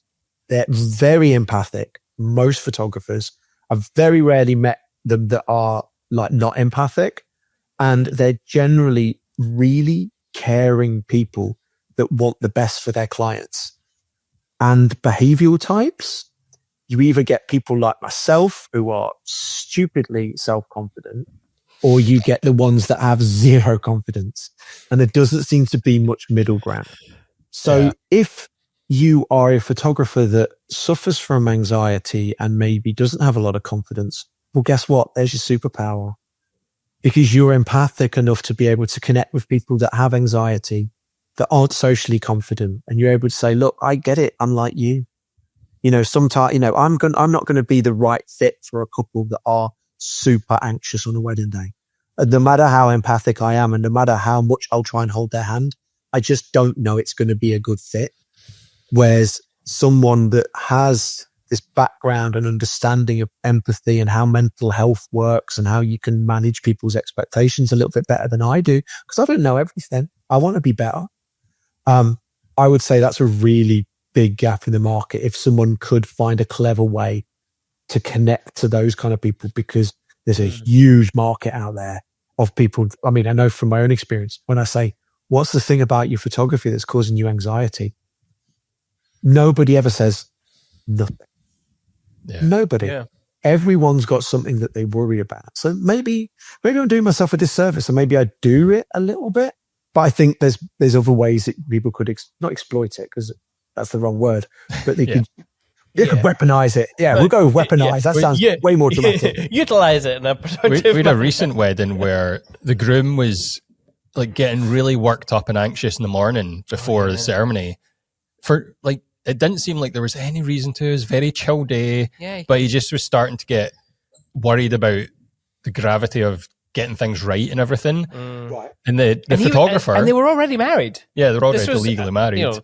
The photographer went from bride prep to the groom and helped him with like a very short guided meditation. Like did some... Were you there? What a dude. I wasn't there. And did some like tapping on his wrists or something to calm him down. Excellent. And he was like, that actually really helped. Like his groomsmen were amazing. They were helping as well. But for her to have that skill in her back pocket to go and do that was brilliant. But also to recognize, and I there's something I say to all of my clients, and feel free to steal this. I say to all of my clients, you're no good to me stressed. Yeah. You are no good to me stressed. And I make it really clear in the run to the wedding that if for whatever reason you're having issues, or you're having a problem, or you're overwhelmed, take 10 minutes and blame it on me. I am your release valve. Because if there's, and I've done it. I've seen someone struggling. Shot an Indian wedding years ago. And she was a friend of mine as well. So I had absolutely zero fuck. I didn't give a fuck doing it. She was struggling during the photo sessions, all the group stuff. Everybody kept heaping more and more on her. And I could see that she was having a shit time. And I just said, come on, Emma, come on, we're going. We're off the Monday. Come on, we're going to go outside. Bring an oop. We're going to go and do your group. We're going to do your portraits now. And the dad was like, what? We still got the family stuff. I says, I can't do it enough. I says, look, the sun's out. We've got to take them now. We've got to take them right now to get the best pictures and up. You keep everybody here. We'll be back in like 15. Come on, Emma and Oop. Come on, we straight outside. I remember I got them outside, and she just looked fucked. She looked awful. Like, she's just overwhelmed, didn't want to do it. Again, with the Hindu ceremonies, like, she'd fasted the night before. So she was just knackered and tired and hungry. Yeah. And you know what? Do it on a wedding day. If you notice that your couples are struggling, just go, right, come on, guys, outside, 10 minutes, portrait session, and then just fuck off and leave them alone. Yeah. Just leave them alone. And you know what? I say to my couples, blame me. I don't give a shit. Chances are I'm probably never going to see a majority of these people at the wedding ever again. If your dad gives you a hard time that you disappeared for some reason, blame it on me. I don't care. But kudos to that photographer that did that. Well done. Gold star. Yeah. Thank you, Bernadetta. Should we talk about Past some photos? guest on the podcast. Yes, let's go to show and tell. So show and tell is where I've gone through your portfolio and picked some images that I either like, either on a compositional level or just an emotional level, or I just want to hear the backstory of. Sometimes my explanations of why I like certain photos is absolutely ridiculous, and this is probably one of them. And I'll be completely honest. Well, I love everyone's reactions. I love this moment at a wedding every time. But to me, this image is so good because there's 3 faces up here, and I don't know why I find that really funny, but I do. So I'm wondering, was that intentional framing, or it was? Yes, it was a bit of everything. So it's a venue I shoot at quite a lot, and I always, in the route to the weddings, there's again, from a directorial point of view, I always say, again, this is why it's so important. What is a relationship like with you, or who's giving you away first? Is the first question. And then that opens the conversation. Oh, nobody, I'm giving myself away. Brilliant. No problem there. Which then leads to, okay, would you want to do a first look with your bridesmaids then or something? No, blah, blah, blah, blah. Oh, my dad's giving me away. Okay, what's your relationship like with your dad? He's very emotional. I love my dad. I'm his little girl. Okay. Have you thought about doing a first look with your father as something that is deeply personal just for the two of you? So again, the pre-wedding questions are necessitating creating this kind of photo before we've even took the photo. Now, I had on the day, I'd had a really nice conversation with the bride's mum as well. And she was lovely, Yvette. And she's one of these mums that even 4 years after the wedding likes everything I do on Instagram.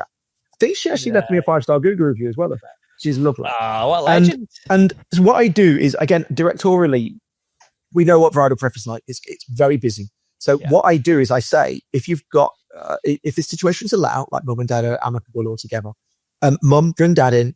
So it's literally, I can get the first reaction. What I don't do is walk dad into a cluttered environment because like people look around, like the eye is drawn to color. If there's loads of things going on, I don't get the reaction I want. So experiences just told me, organize it, direct it. And then because Yvette was so like an integral part of the family, it made sense for her just leaning on her husband. The smile on Yvette's face mirrors the dad, and then you've got Sophie just there opposite them, and then you've got this stern portrait behind. Yeah, it was so nice. It's just everything about that photo for me worked, and because I'm emotionally connected to the family and I know what they're like as a group of people. Yeah, and like I said, 4 years down the line, Yvette still likes everything I do on Instagram. I love that. Plus black and white, love a black and white. Yeah. Love a black and white. It just strips out, again, it goes back to what I said about the reveal, the hands over the eyes. Like an emotional moment like this, I want to strip away all color distraction. Yeah. I just want it to be really simple. Mm-hmm. I love it.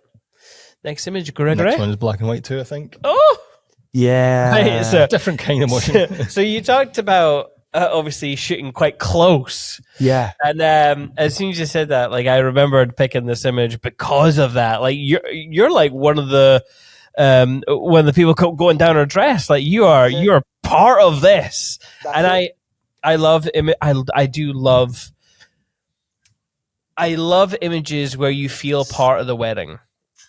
Yeah, again, it's such an intimacy, and again with the angle, because one of the things that I made the conscious decision about 3 years ago to go over to the spider holster, on my belt.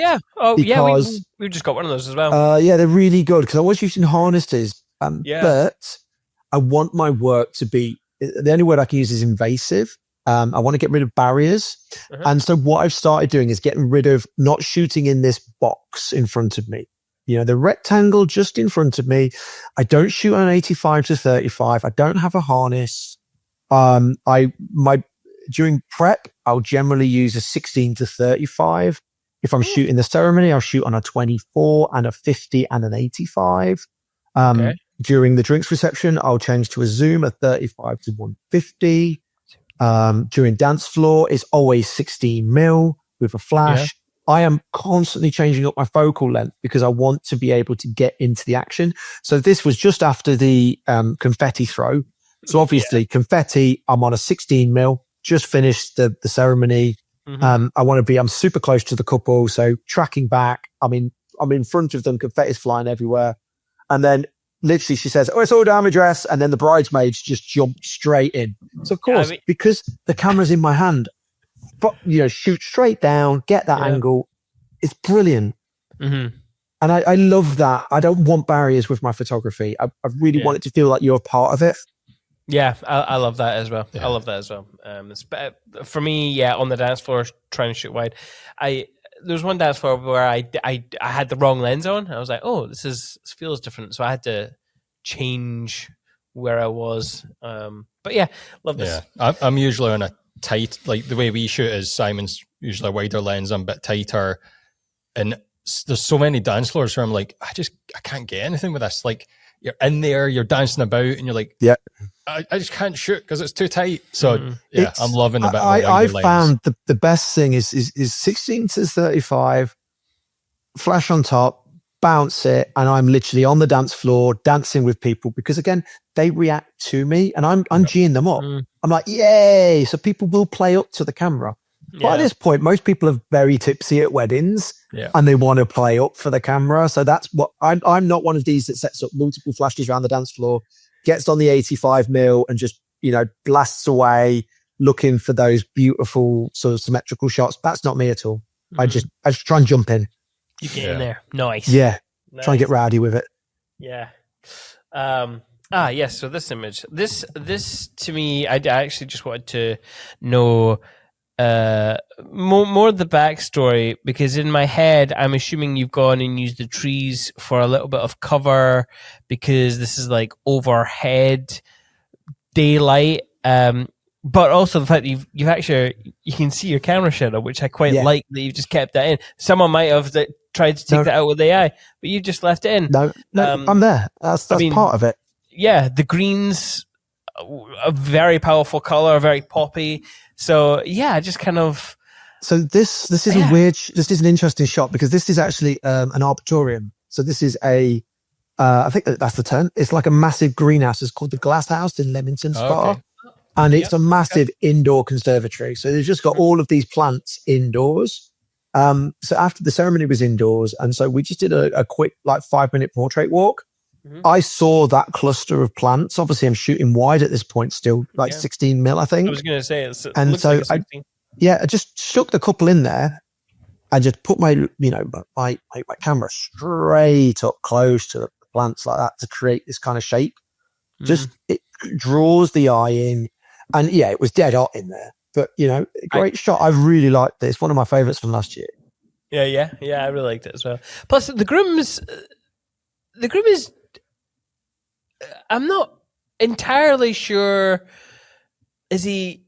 He doesn't look like he's like. I feel like he's listening to something you've said and is having an internal laugh or something. I've always thought that he's gloating slightly. He's a bit like, I've got this. Like he's got this hot blonde that's giving him a big kiss on the cheek. He's like, I've got this. Like I've won. That's my take on that photo because he's not interacting with her, and that's again, it's a secondary narrative that I take from the day. That I look at the photo and I'm like, he's just like, fuck yeah, she's hot. She's kissing me. Oh, amazing. It's got the Chris Denner sort of pop to the colours as well. Like Simon talked about the greens. It's got that. It's got my editing style, definitely. Yeah. Do you, in terms of color grading, are you do you like have one preset? Yeah, it's all with all my editings now with Imagine. Yeah. In fact, hang on a minute. Is your profile available in the shop? It's available in the shop. That's right. It is available in the shop. It's called X because X is probably the most exciting letter, and why not? And you know what? I called it X because I was listening to DMX at the time a lot, and I was like, X going to give it to you, and I was like, yeah, we'll just call it X. Why not? I couldn't think of anything. I couldn't think of anything else. Yeah, I was like, X, just call it X. Yeah, so my profile is available in the shop. It is, like I said, it's a slightly push contrast blacks and saturated look, but it is true to color. Skin tones are consistent. It's just got a bit of a punch. It's got that X factor. It's just, I think I actually say that in the text on the Imagine shop. But I just think it's a slightly contrasty. My editing style is very similar to like Two Man's. We like a bit of a punch, a bit of a kick, but not so much that it looks ridiculous. Yeah. I like my work I always use the term magazine finish. So that's what I say. It's like magazine finished as in it has got slight tweaks, but nothing that's like, you go, oh my God, that looks really over-edited. That's what I say. And I love this photo. Yeah, so the reason I just wanted to hear the backstory again. Similar type carnage and what appeared to me as approach, like you're above shooting down. Yeah. I mean, obviously because someone has taken a tumble, or I don't know. I just wanted to hear how on earth this happened. So again, wedding, chatting. I'm getting on the wedding. I'm constantly moving. Again, constantly got the camera in my hand because I'm not letting it. I think with harnesses, I always just let them dangle. When I've got the spider holster, it's constantly in my hand.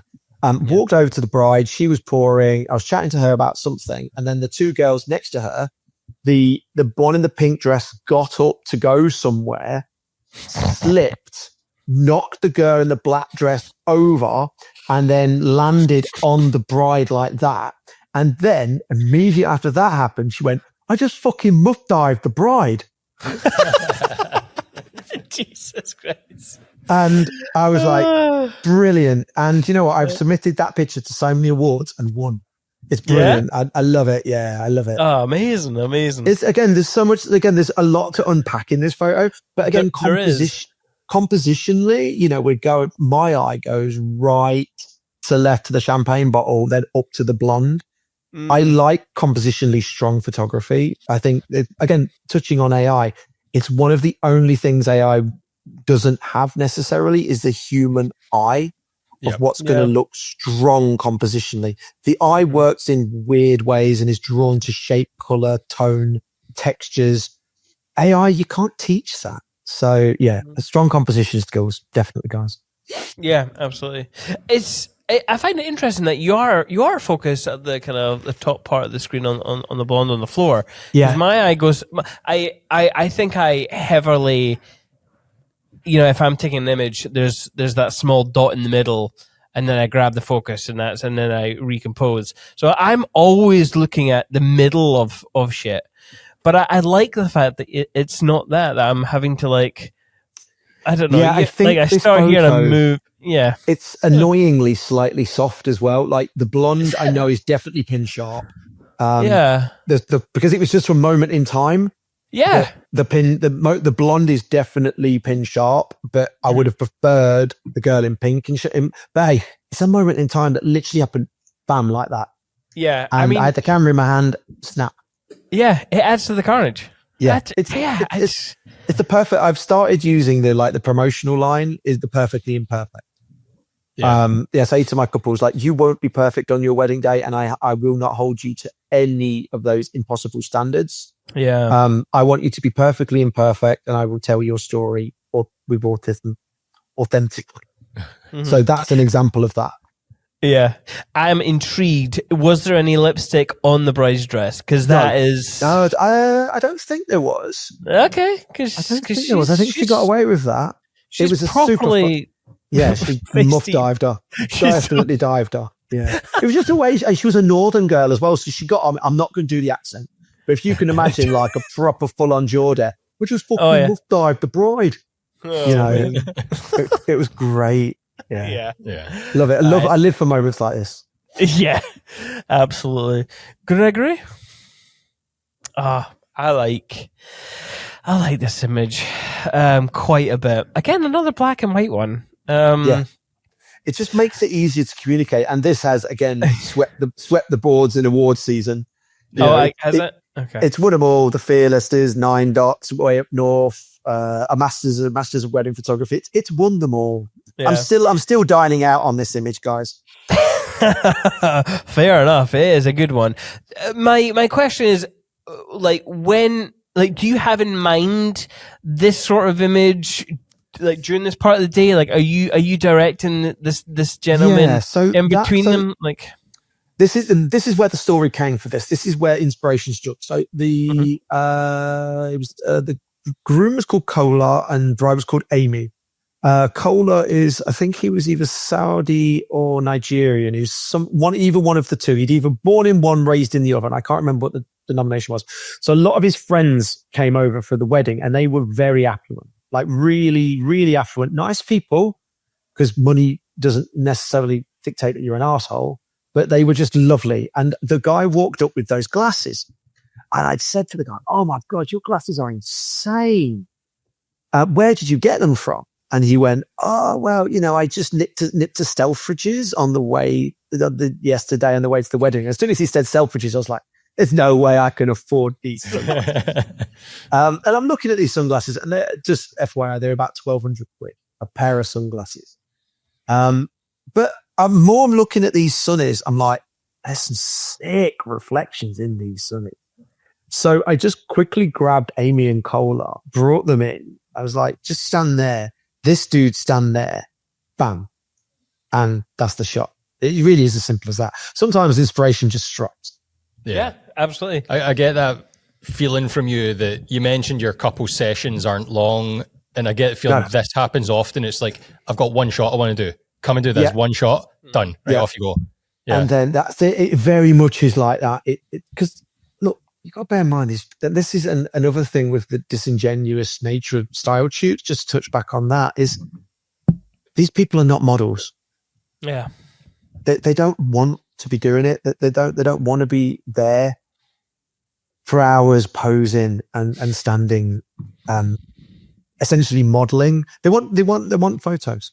That's all they want. They don't want to be mucked about. So it's weird. You guys might get it as well. Like a lot of times I get people come up to me at weddings and go, "Oh, I wish I'd known about you," or "I wish I'd booked you because when I got married, I got took off for 50 minutes." Or, you'd be talking to, the auntie of the bride will say, "Oh yeah, well, when my Becca got married, we didn't see her for 90 minutes." Yeah. It's bonkers. It is a bit mad, isn't it? Like, they spend all this money on a party and getting all their friends there, and then you take them away. Yeah.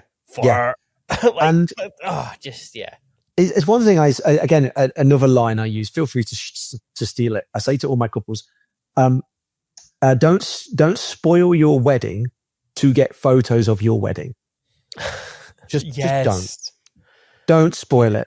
Like, don't do it. Just do what's right for you. And if your day is subtle, quiet, stripped back, like I had a wedding last year, they were both librarians. They got married at a converted cathedral abbey. It was, it was not a wild day in the least, but it was so wholesome and chilled and beautiful because of that's what their connection was. Not everything, not every story's got to be loud and screaming. I mean, I've got one in 2 weeks' time where it's going to be rowdy. It's so rowdy. And I can't wait for it. But equally, not every wedding has to be like. Yeah. Cool. Is that all the images? It was it's all the images. So, and starting to wrap up, do you have any bands you would recommend we should go listen to? Bands? Oh, okay, all right. Right. I mean, we can ask for books as well, but I thought I'd change it up. You think of a band as well? Me? Yeah. I want to hear your band recommendations, Greg, as well as Chris's. Lately, I mean, I don't want to be that person, but I listen to a lot of music. I mean, Spotify random, you can find some really cool tunes. I do still listen to like a lot of punk, like the pop punk stuff as well, like metal. Not a lot of metal. That was more younger me. I have recently got into a band. I'm very late to this, admittedly, dear listener. But the band Ghost. I don't know if you've heard. Oh, yeah. yes. Ghost. Yeah. I am so late to the Ghost party, and I am so angry with myself because I'm like, Ghost are legit. As a guitar player, as soon as I started listening to Ghost, I was like, right, I need to learn every single Ghost song. I need to learn all the solos, and they are so good. Yeah. So for people that that maybe don't listen to Ghost, they take the aesthetic and the dynamics, the approach of the rock band Kiss. So they dress up in outfits like they're like spooky cardinals. The stage show is on point, and it is all quite spooky. They look fantastic. The songs sound a little bit metal, but more like a Rick Springfield way in the 80s. Like you will have a really heavy riff, and then you'll get to the chorus and it sounds like 80s pop. It is insane, and I love Ghost at the minute. So listening to a lot of Ghost. I was the thing about Ghost is I was actually quite late on to the train as well. I had to get recommended, but I would always avoid them because of their album art, which it just does not, in my head, it doesn't match the music. It's quite heavy metal, and I've never been into heavy metal. Yeah, me neither. Never. When I was young, I was into punk, wasn't into metal, and it wasn't that many clubs and stuff you would go to, and the punks would always fight with the metalers, and the greasers would always fight with the punks, and it was just like you just couldn't cross it. It's a bit like Ghostbusters, you couldn't cross the streams. Now you can listen to whatever you want, and I'm indulging myself a little bit more with Ghost. You know, any I like more American bands, if I'm honest. I just think they sing about something that's a bit more interesting to me. And going back to 80s, I still love the 80s. And the only thing I am struggling with to listen to at the minute, one of my favorite bands is Public Enemy. Love Public Enemy. Got no problem there. Love NWA. I'm finding it really hard to get past the misogyny in a lot of the songs. Okay. I'm really struggling with it. Struggling with it. Public Enemy never did that. Yeah. NWA is quite misogynistic, and again, being part of that Be Better, I'm like, you know what? I love the songs. I can sing every word of this song at you.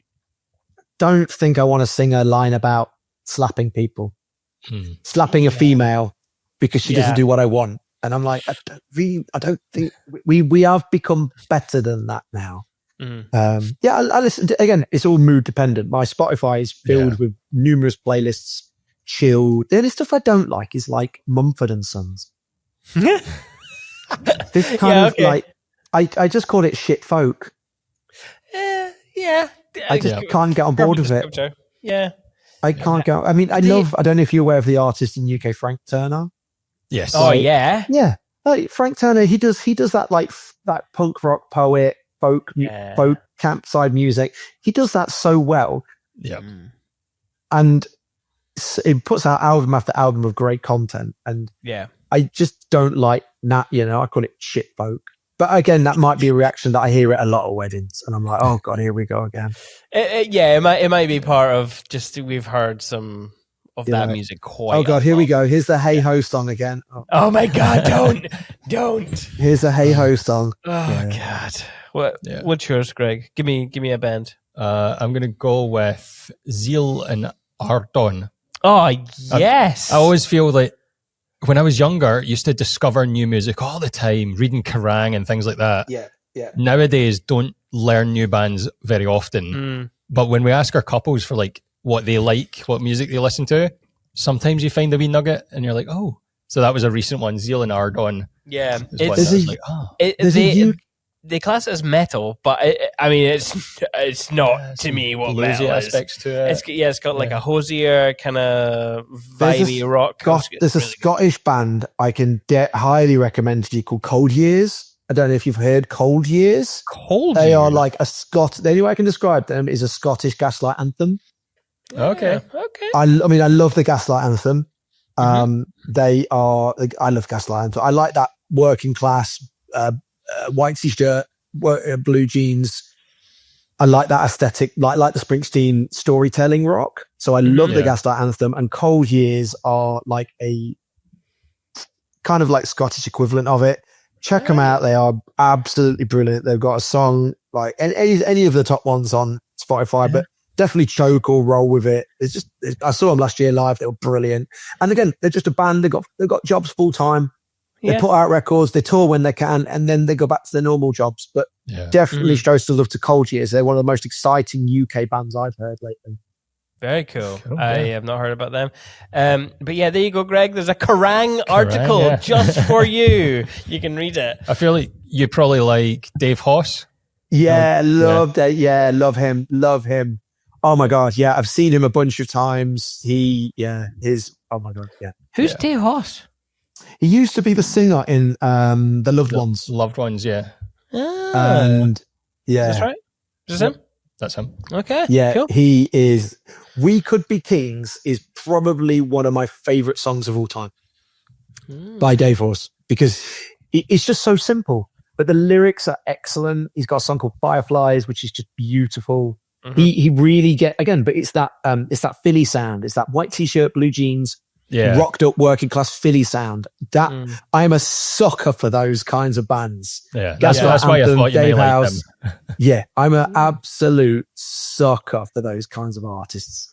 All day and night. Like I can't relate to like there was that breed of like Shoreditch kind of alt art rockers that like Vampire Weekend and all them bands that came out of that scene, and I'm like, nope, not from 1975 or whatever it is. I'm like, nope, not for me. These look like posers.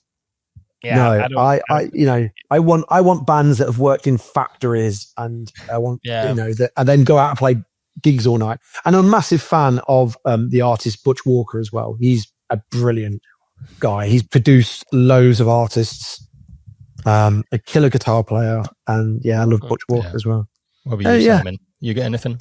I do actually, only because they had their vinyl re-released. It was Owl John, which is I don't know if anyone has listened to Frightened Rabbit before, but Scott Hutchison, he did a kind of a side project, and it's just really, really great lyrics. If you haven't heard of Frightened Rabbit, my God, no, I've got to get on that.